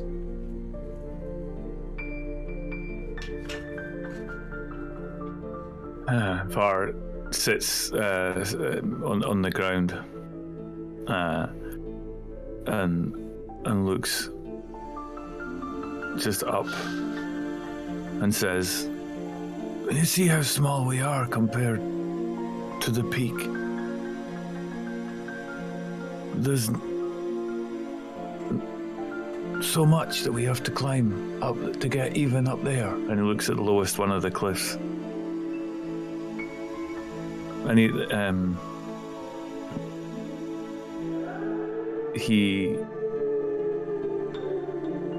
takes off his skull hat, and he takes off his and puts it down, and he takes off the chest piece and says,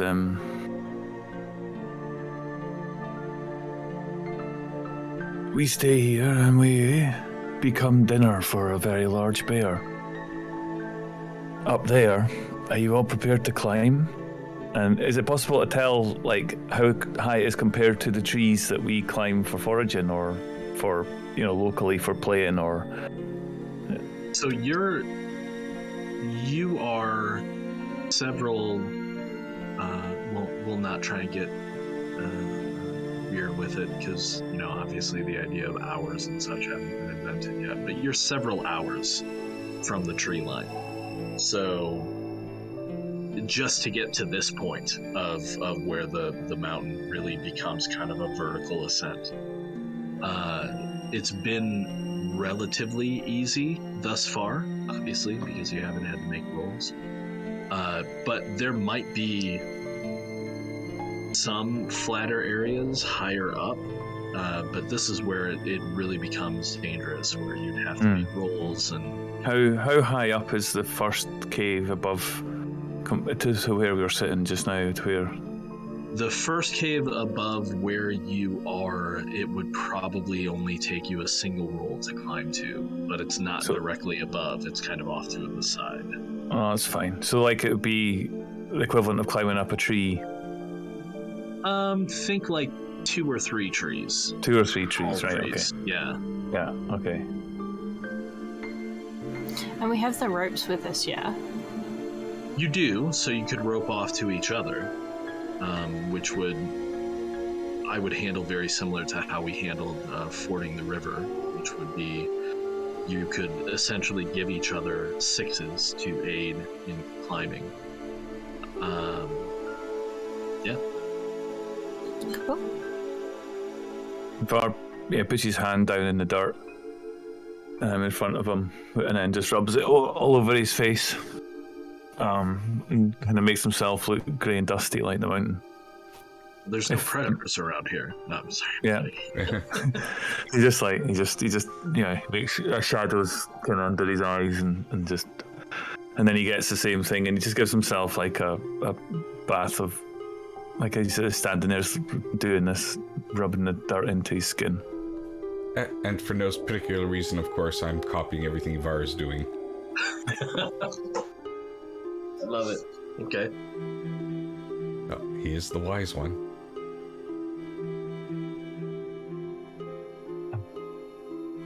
Are we going to climb up there? Lost you in the mic there. Oh, yeah. You want to leave food for the bear? I know there was mention of, hey, maybe we can leave an offering for it. You do have a lot of wolf meat. Yeah, I think that's a good idea. You can leave something at the mouth of the cave, I don't know. That seems like a good idea. Okay. So, why don't everybody go ahead and give me for climbing, we're not going to make it be fortunate, though. We're going to go with...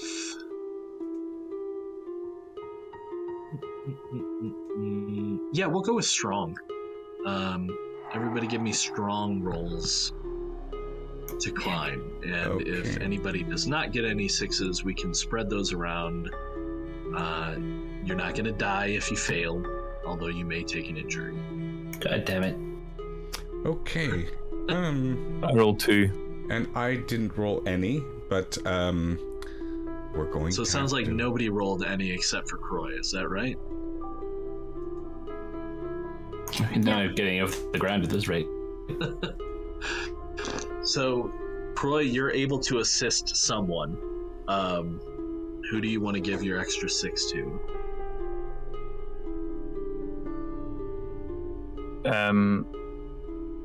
So I will look at who's got the fire, who's got light. Torin. Well, Russ has a fire making kit. Yeah. Yeah, I can make fire making. I can make fires, but I don't have one currently. Yeah.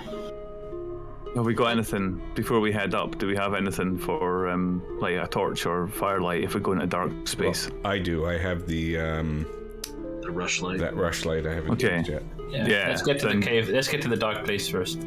Cool would be the one that I help up on that basis, knowing that Cool has said really nice things about Var and has also got a light that might be useful up there, so he would be Does helping. he have any with a light? So Baruch and Taran then are each going to take an injury from the failed climbing check. Damn it. Or you know what? No, we're going to do this a little bit differently. You're not taking an injury. Instead, because I want you to have all of your traits. Instead, what you're going to do is you are going to select a flaw that you're going to have for a short period of time. You can pick a flaw that makes sense to you in the story, something that would happen to you as you were climbing.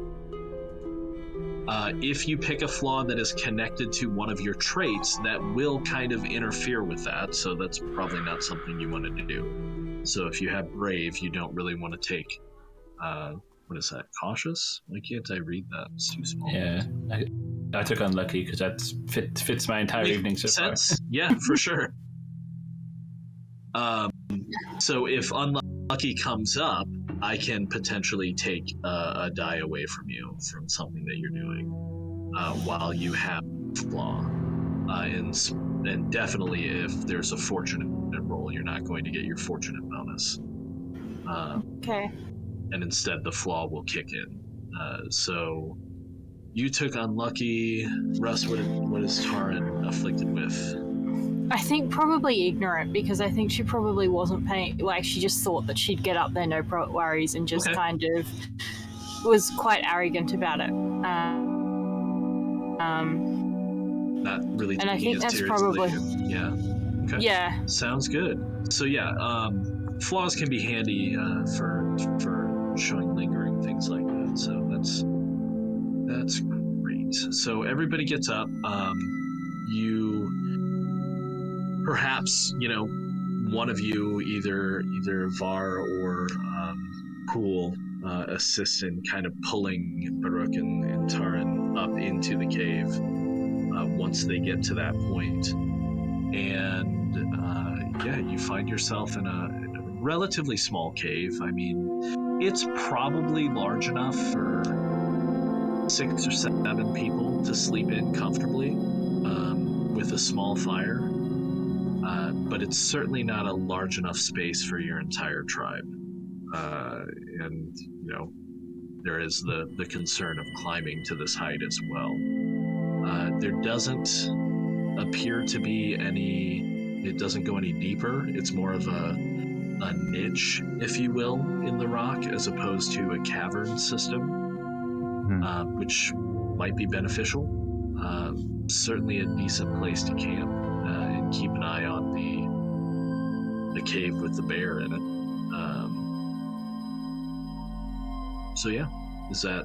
Is that what the plan was? It sounded like you wanted to kind of look down and see what was going on with it.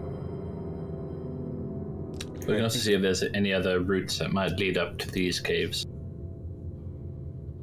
Well, from the height that you're at currently, which is again only about maybe 2.5 tall trees above where it was easy to travel up the side of the mountain, you don't really see any other easy access points. That's not to say that some of the other caves in the cliff's face aren't connected. They might be, but this one is not. It's also the lowest and easiest one to get to. Might make a good watch place if your tribe ever gets set up here, because you can see for quite a distance down past the forest. Even you would guess once the sun rises and some of the evening mist clears, you might even be able to see all the way down to the plains themselves past the forest.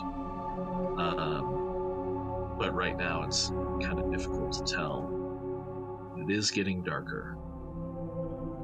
So my question then is going to be, who's keeping watch? Or if anybody is keeping watch, because you could probably just all sleep here. Yeah, but it sounded like you want to keep an eye on the cave. I'm curious about that bear. I just want to see if it comes out to eat the meat or anything. I want to.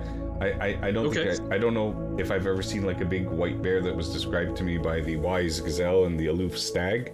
So I'd like to kind of probably only for that reason. I'm curious, so I'll be always peeking out and looking over, and who knows, maybe I'll even see a scaled and tail person, around somewhere. So you're gonna sleep when though? Are you just gonna stay up late and then kind of let yourself drift off when you start getting tired in the late evening, and then I think so.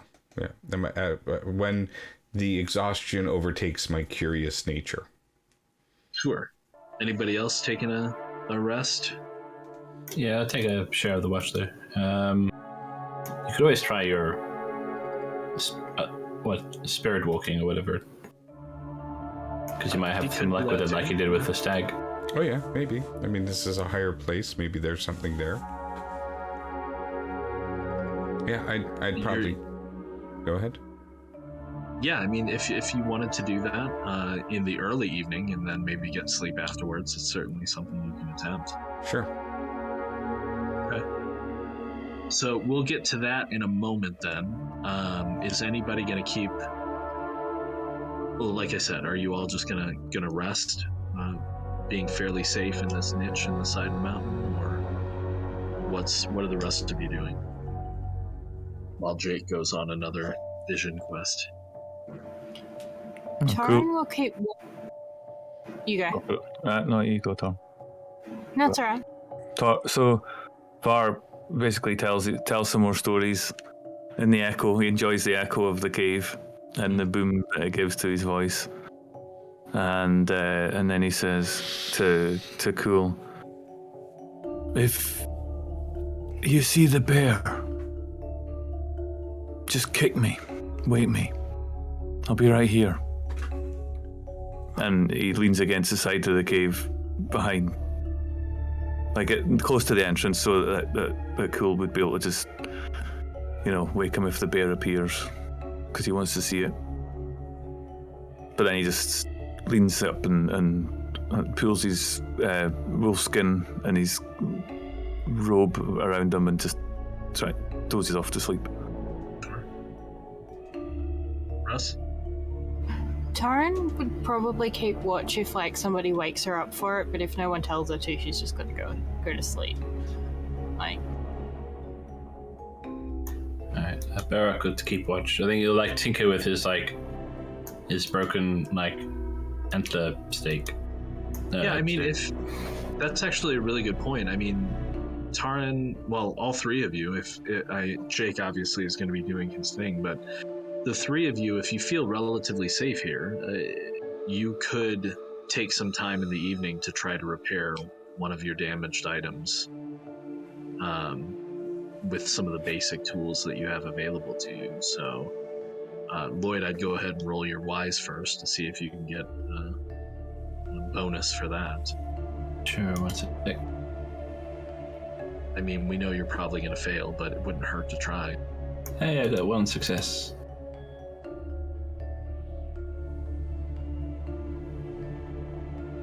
So yeah, I can improvise something. I think we lost Brian, maybe. Yeah, he's frozen. Oh, you're yeah, still. yeah. I can hear Oh, you. you're back. You're back. You're back.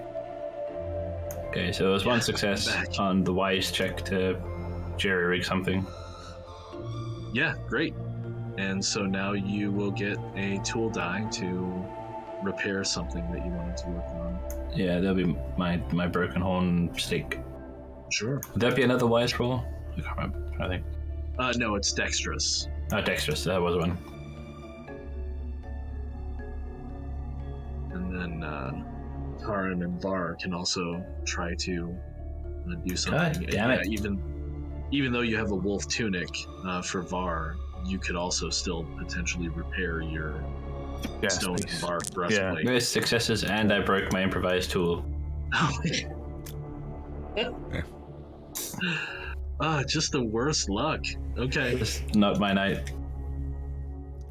I rolled a 6 for the tool with wise.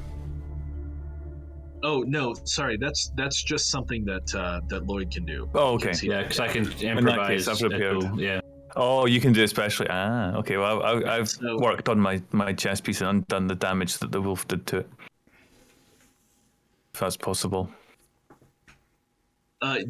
Was one of your 6s not the tool die that you rolled, or did you? Oh, I didn't roll a just tool count die. that roll as a normal roll. So yeah, if you got a 6, that's fine. Yeah. Then you. Excellent. Can I jerry roll rig to that. Cool. Can I roll to repair my knife? For sure. Yay, I got a 6. Nice. Okay, so we've got some repairs in. And Jake, so you, after a time in meditation, trying to ignore the sounds of your companions scraping and chipping and trying to fix things, and avoid the lure of listening to Var's stories as he does his recitations. Right. You find yourself pulled into the other world, and as you enter it, the other world to you often is a very normal place. It's very similar to where you are. Both times when you've traveled to the other world, there is a sense that the other world is just kind of a reflection, a spiritual reflection of the world you live in.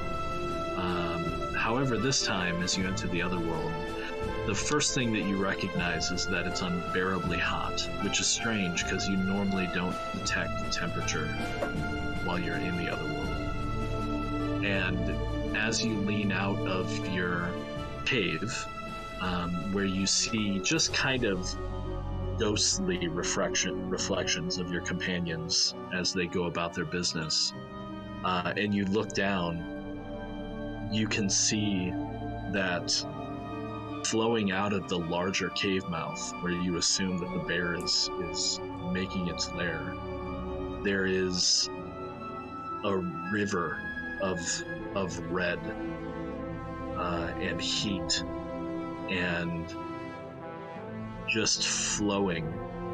And if you look up, you can see that the top of the mountain is no longer there, and instead there is just this column of black smoke and ash is filtering down in the air around you.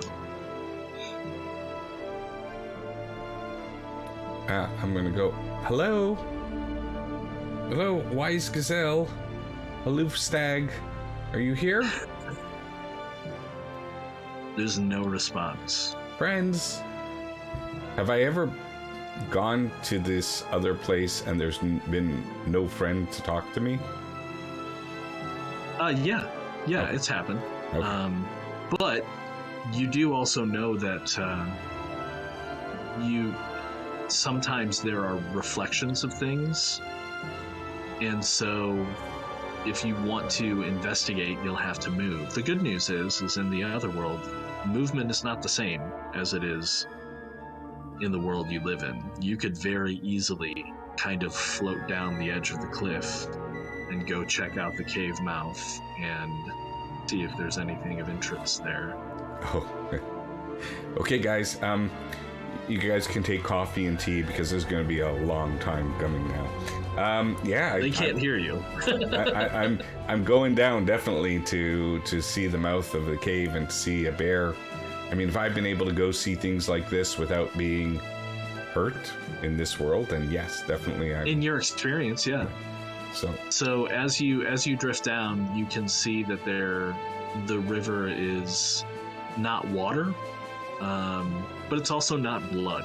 It's just chunky and flowing and hot, and there's black lines in it and chunks of black that also get consumed with deep reds and oranges. You're not sure. You've never seen it before. Obviously, you know that it's molten lava, but Cool doesn't know that. Right. And maybe doesn't understand. Right. So you can walk in it, you can float above it, and as you move into the cave mouth, you can see that there is what appears to be a very, very large bear in the spirit world, which is not what the elk told you, and not what the gazelle intimated. So your guess is that it's probably past and recently. I'm gonna say hello. Hello there, bear. It turns and looks at you, and you can see that there's just it's just animal intelligence. It doesn't understand, and in fact, it rushes at you and tries to swipe at you with one massive paw, which passes through you without harming you. There, bear. Is this the first time you're here? Maybe I can help you. It was also confusing for me the first time I came there, bear. It kind of snuffles at you and then continues to look around. As it's moving, you can kind of see a reflection of what you would think is maybe its actual physical form, where it is in the cave, but it's difficult to discern detail considering where you are. One thing that you can see on the body of the bear itself is that on its kind of just above one of its shoulder blades are two large puncture holes and a series of a few smaller puncture holes leading up from it. It looks like it's been bitten by something.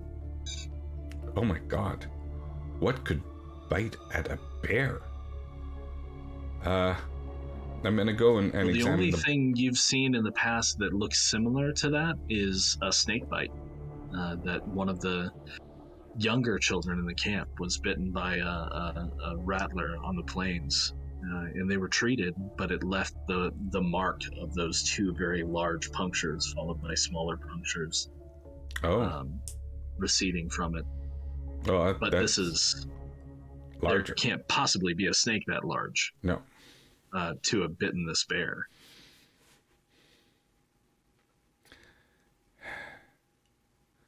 Then I'm going to go and examine the body even further. Make an aware check for me. Oh, look at those cute little puppies that somebody drew. Okay. Alright, where is something that I have so I can roll 6 of those at this point? 7 should be. You're healed. 7. Well, I succeed. Okay. So, again, it's difficult to distinguish anything about where you think the bear's actual corpse is, other than that it's there. Because between it not being fully kind of solidly visible in the spirit realm and the fact that you're still essentially standing in a ghostly river of molten lava, It's difficult to make out detail. However, you do get a sense of something larger further back in the cave. Again, something that's not fully here, and is kind of submerged in the spiritual molten lava, so difficult for you to discern. But there is something moving back there. I'd like to move forward to see if I can determine what it is, knowing that nothing could really harm me here. Okay. It's not true, but okay. In this case, well, not knowing that I am vulnerable here because a bear just swiped through me. And that's fair. You would know that you're vulnerable to other spiritual beings. Okay. And the bear is more of just a memory of itself. It's not truly a spiritual being. It's dead. But as you do that, as you go to take a closer look at this form, it starts moving towards you. You don't get a sense that it detects you, but it starts moving towards you and in fact passes through you, and you get a sense of length that is difficult for you to contemplate, and the size that doesn't make sense, but your brain is telling you that this is some kind of serpent.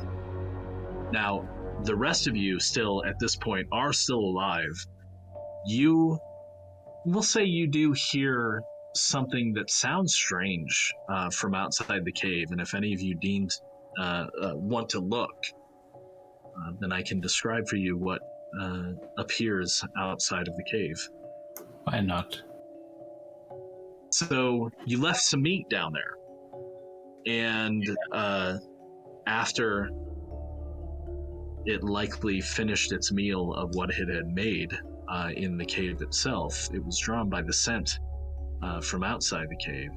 And if you look down, you can see kind of a large triangular shaped head illuminated in the moonlight. The head itself is easily about the size of whoever the largest of you is, your torso. And a long body appears outside of the cave behind it as you see this impossibly large serpent come out and flick its tongue over the meat that has been left there and snap forward and grab a chunk of it and slowly just kind of take the rest of the meat before it coils up and kind of looks around. And even coiled, this thing is probably once again a half as and more tall as the tallest of you before it slides back into the cave. Oh, that's not good news. No, it's certainly better news than it would have been if we'd gone in there. Yeah, we don't have to. Yeah, we can take it. I mean, you did fight off a pack of wolves. Well, not fight them off, fight them to the death. So I think before I come back to the world, I'm gonna try to talk to that snake, because he did slither through me. And I'm not sure that he's not here as well. No, you're pretty sure he's not there. He's a shadow, just like your companions were back up in the cave. All right. And do I sense... Or it. I shouldn't say he. I don't know if it's male or female. Or you don't know, rather. So to me, it seems like there's a disjoint between this red-hot lava and the movement of the snake. Yeah, correct. What you would guess, and I'll tell you more if you make a will test, is that you're seeing something.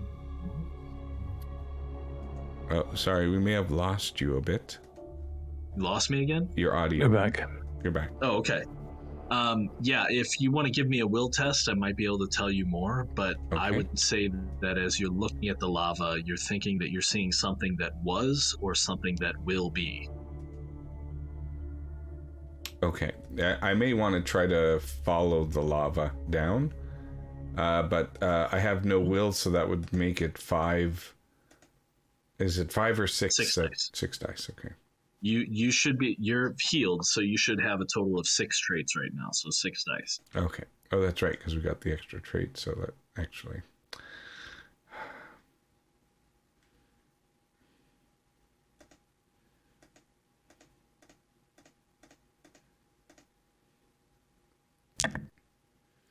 And there are no successes. So I'm just going to follow so the it's lava. difficult to say. Yeah. Okay. So you follow the lava down. The rest of you in the cave, at this point, you can see that Jake Cool is sweating. And it's a shocking amount that he's sweating.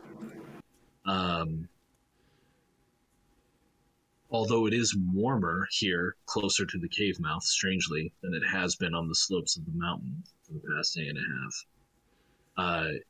It doesn't seem... his skin is almost taking on a reddish hue, as if he's being boiled by something.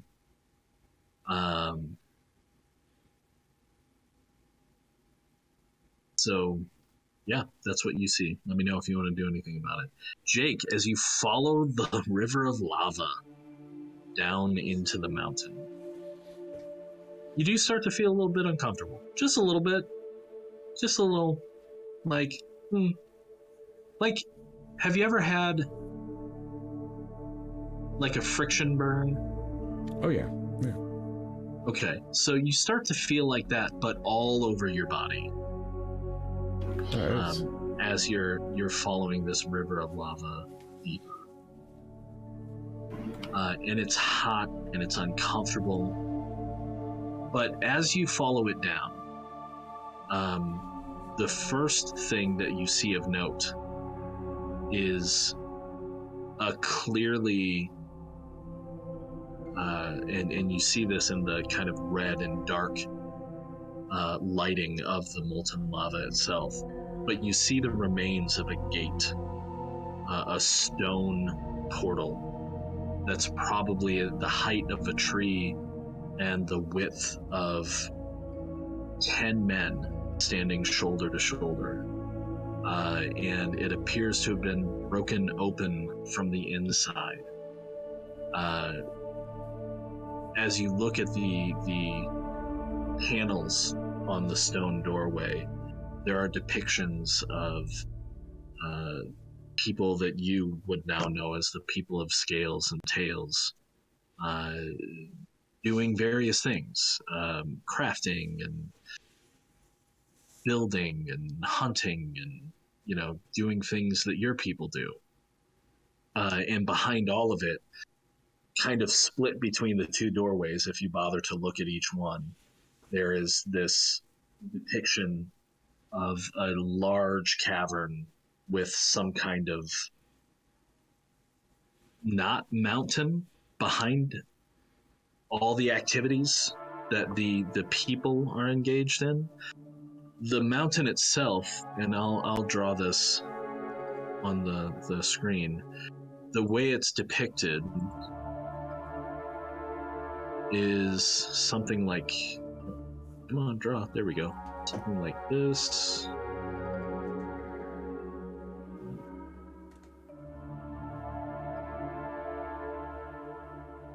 Maybe not that wide.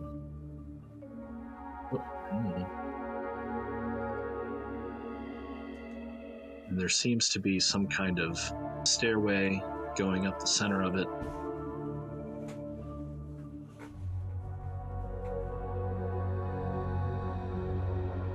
And in front of that are all of these people with tails doing various things.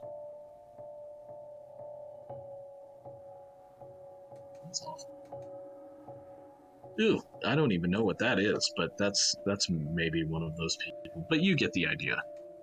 So this large mountain that, when you look closer, seems to be made of individual blocks of stone. behind these people that are not like your people.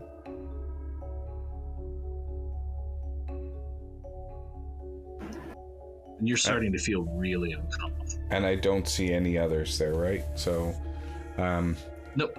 I'm guessing that I'm now experiencing my first episode of Caveman Ennui, and I'll head back to my world and kind of report what. So yeah, heading back to your body takes a little bit longer than it normally does because you're actually feeling a force tugging at you from behind. But you're able to make it back to your body, and depending upon if anybody was kind of looking over Cool to see if he's all right, he suddenly kind of snaps out of it. And yeah, slap him. You're drenched. Oh, you slap him. I was gonna be like, if he was, like from our perspective, he was like sweating and like shivering for like I feel more than like several minutes. Be like they're probably having like I don't know procedures. I was gonna just like slap him to try and wake him up. Yeah. Okay. So we'll say that as you were trying to get back to your body, Cool, you suddenly just get this sensation of rushing, and you're back awake as Baruch has smacked you solidly across the side of the face. I'm so thirsty. Okay. I'd love it if he woke up and then I slapped him. What was that for? Oh. And I saw the bear, but he wasn't alive. He was bit by a snake, but not a snake that we've ever seen. Really huge. And then there was this red river, and the red river led all the way back to the back of the cave where there was a door. And in the back of these doors, which are open, there was like carvings of the tail and scale people that were doing things like we were doing, and it was just like this. And I described to them all that stuff that I have in my head, and I don't know about this place. It made me feel very, very, very strange inside that other world. Maybe this isn't a great place to be. I'm. Bill, what does it mean? We saw a snake come out of the cave below us, and it ate the meat that we left for it. Did you? And it coiled itself around, and then went back in the cave. Did you talk to it? Is it friendly? I've never seen anything more terrifying in my life. It bit the bear.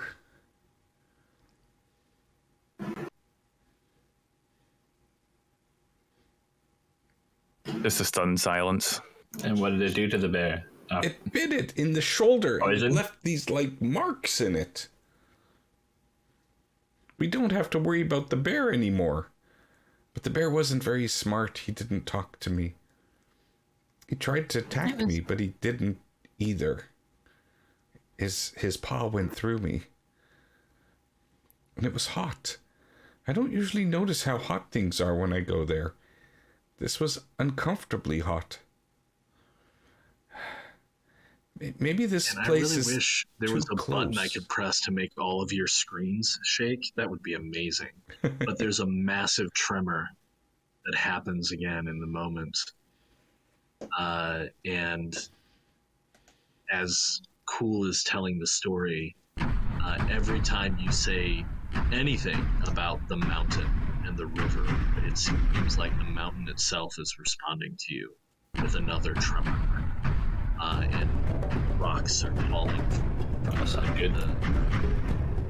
And not enough to be scared, like, unless you are, but like not like huge chunks, just like, chips and pieces and dust falling from above.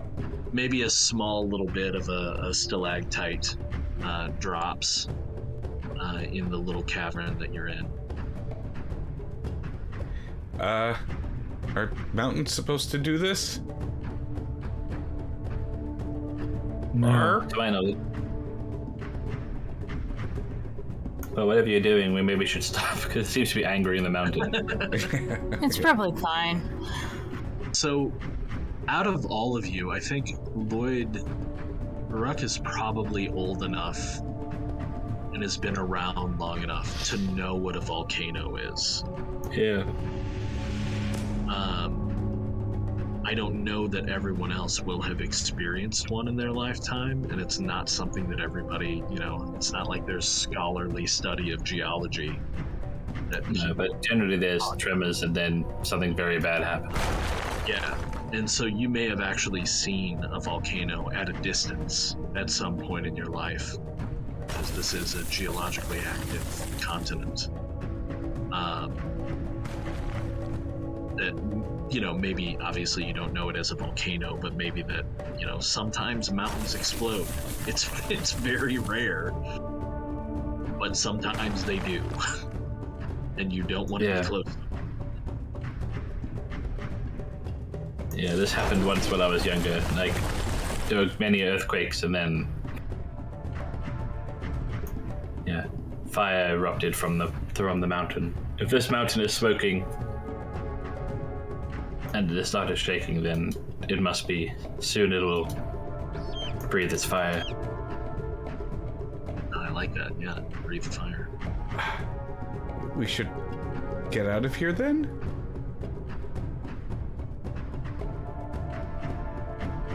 Breathing fire, a mountain breathing fire? Is that a safe place for a tribe to be? No, but we should try and make our way out, but we have the snake to worry about on the way down. Well, just leave it more food or something. If only we had some way of drugging it or something, we can just knock it out, so we can just get away.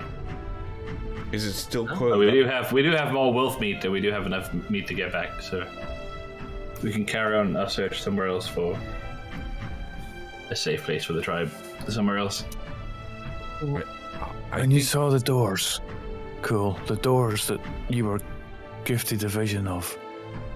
In when the you back of the walked. cave, yes. Where the snake was living. When he overtook the lair of the bear, who is no longer living.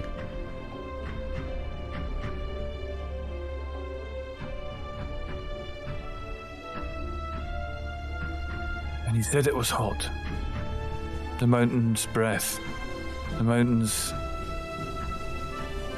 blood. Was that hot? And it was coming from the door? It was hot. It was flowing like a river.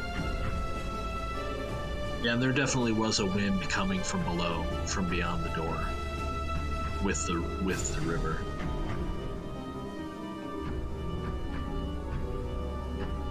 You want to go in there? If you think that's the best way, then with the snake being outside, maybe we need to run down there. There were stairs. Yeah, we look over the edge again. Is the snake still there? No, it has gone back inside. I did go back inside. No, it's gone. Cool, it's gone and back and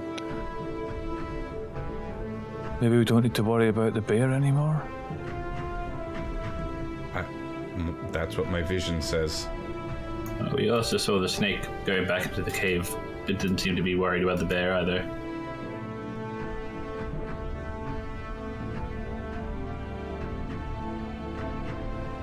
We need the hunters. You want to bring They would them know back how to here? deal with it. What about the breath? If the mountain is shaking apart, there may be nothing to come back to. In which case, the snake will be dealt with. Yeah, we should make sure we can get away. We should go back. Giant snakes? Do you see the size of that? If it even got a sniff of us and crawled up here, we would be in its belly.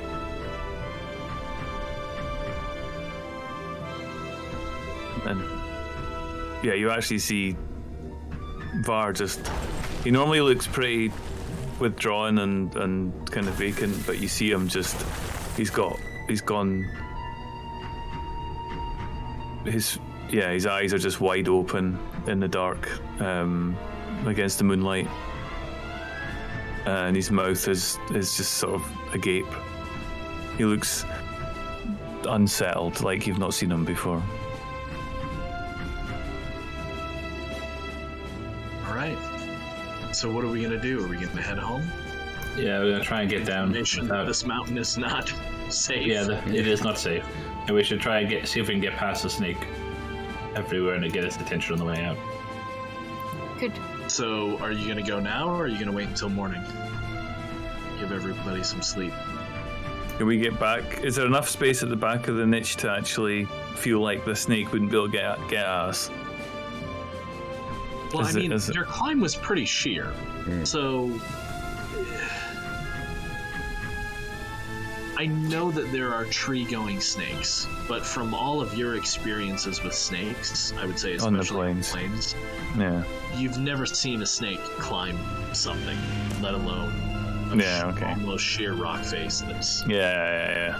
All right, okay. Well, in that case, yeah, Var would move right to the back of the probably in cave. the safest place you can be right now. Yeah, and I've learned not to climb mountains in the safe dark. from the snake. Right? Yeah. Probably a bad idea to try to climb even down in the dark.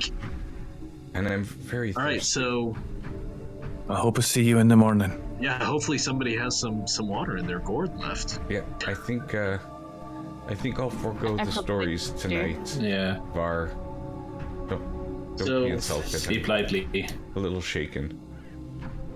Everybody get some sleep. Lloyd and Russ, your flaws are removed from climbing, from getting a good night's sleep.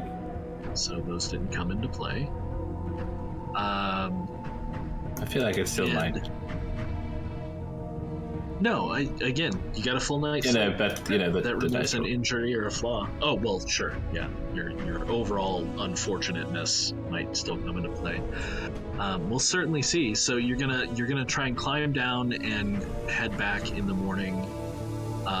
You already know the path that you took following the bear's tracks is relatively safe. The question is, do you want to move closer to the cave mouth and then down, taking the track that you know? Or do you want to try and forge a new path, moving away from the cave mouth and the possible snake once you get to more level ground? How many loose rocks are around us? Oh, tons. Absolutely tons. Could we, dump a bunch of them over the entrance? Well, again, you're kind of off to the side from the entrance, so, I mean, I don't know that you'd be able to throw a bunch of rocks with any accuracy. And even so, if you're looking to block the entrance, it's going to take more than the rocks that you have access to and the ability to move in this cave. Yeah, I think it's a pretty big cave mouth. It's several people tall and several people wide. If we take the path we've already taken, at least it'll be faster, and then hopefully we can still distract the thing with meat if we need to. Okay. Well, I'm not going to make you roll to climb down, since you successfully climbed up and waited till morning. You have light, so I'm going to say it's relatively easy for you all to climb down together. But I am going to need guileful rolls to try and sneak. I assume you want to try and be as stealthy as you can past the cave mouth, not knowing the snake's sleeping habits.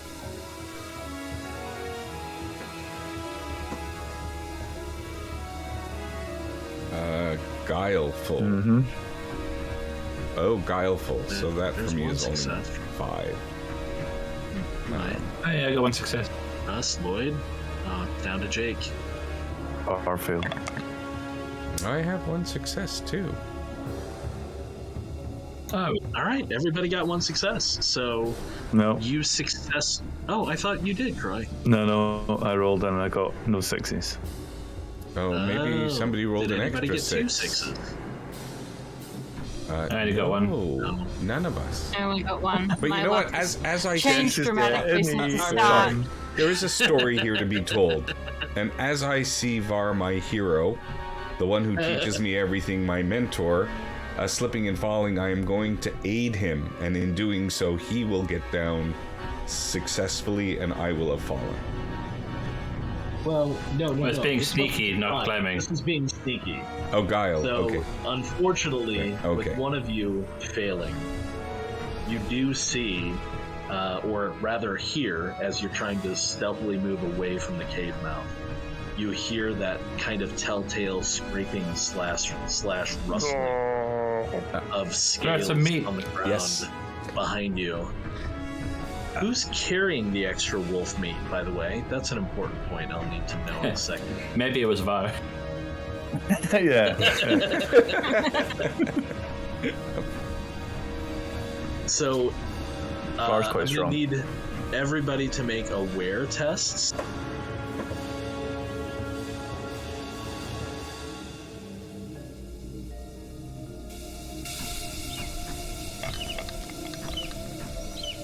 I got 6. I got a 6. I did not. I got one too. So I missed it. Okay, so Jake did not. So this time, Jake, you go after the serpent, but the rest of you get to go before the serpent. So you hear this rustling, slithering coming up behind you. What do you do? The plan was to distract it with the meat, so I take meat and I throw it off to the side of the path. Just not hugely, not miles, but like just, so it'll turn away from us. It'll smell it and it'll turn away from us, hopefully. And it'll just give us a time to either stab it and rush it or just run away from it. Although I don't think we've got much chance running away from it, so probably. Considering how quickly it came up on you from the cave from behind. Yeah. But a distraction is a good idea. So tell you what, go ahead and make a. Let's make this a fortunate test for you to see if the snake is drawn by the meat that you're chopping. I have inside. regained my fortune, so that's 7. 1 6. Nice. Okay, so yeah, we're gonna say that the snake's round is taking up, snapping at that meat that you've thrown off to the side. Yep, that's cool. So that's my action. Okay. That's your action. So that leaves Russ and Lloyd.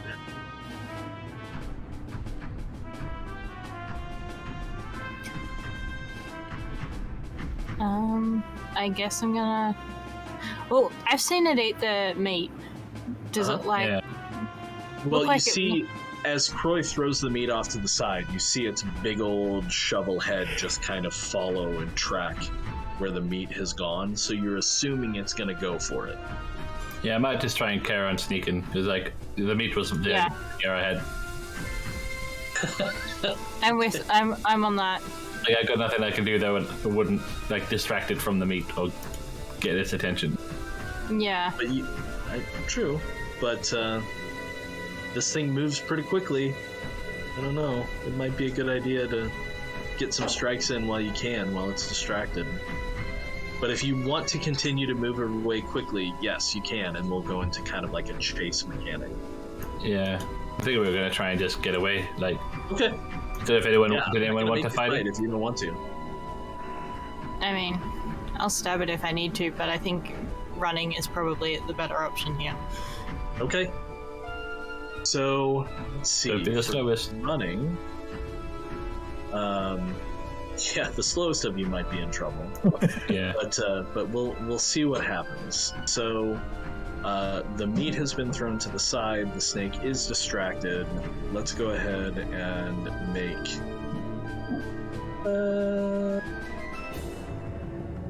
Let's go dexterous for running.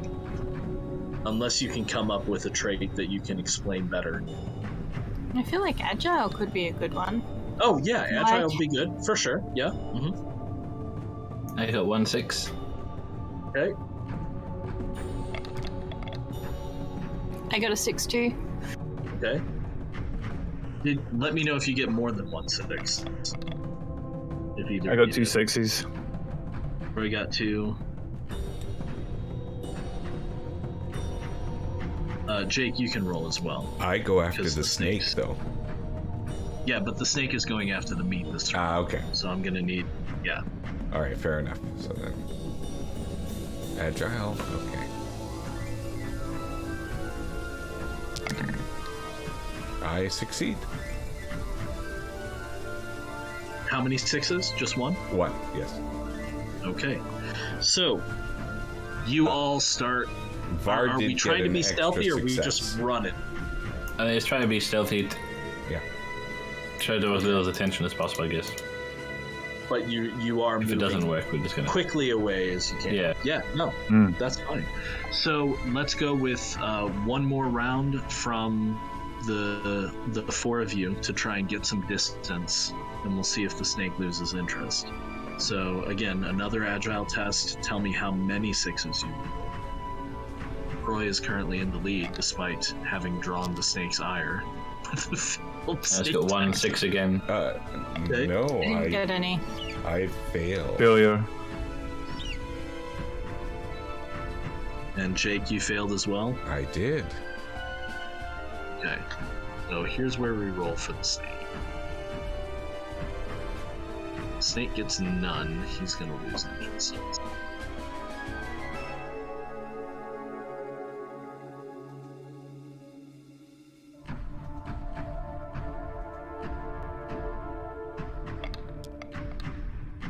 Ooh, the snake gets 1, which is not enough to beat any of you, so we'll say he loses interest.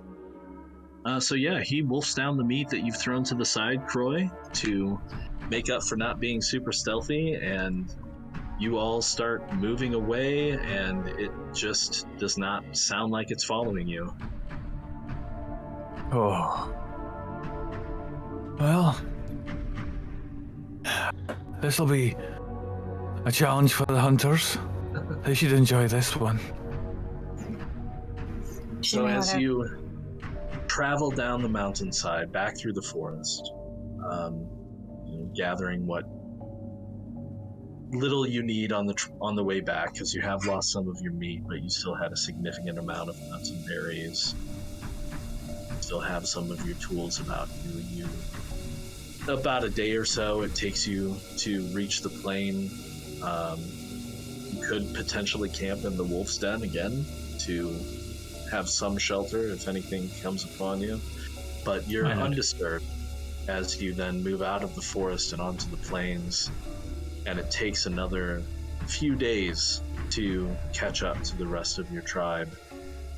What do you tell them upon your return? What do you tell the elders who have dispatched you to the Smoking Mountain to find shelter for the coming winter? That it's not safe. The mountain itself is shaking itself apart, and these giant snakes inhabit the cliffside there. And hot rivers of red and black flowing liquid. That is very hot.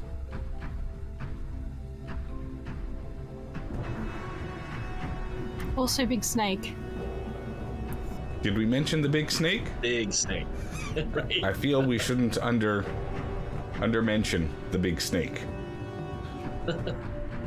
So, yeah, they are crestfallen, but there's nothing for it. If your determination is that the area is unsafe, they will have to keep looking, and perhaps, hopefully, someday soon, you will find a safer place for your people to start to prepare yourself for the coming winter.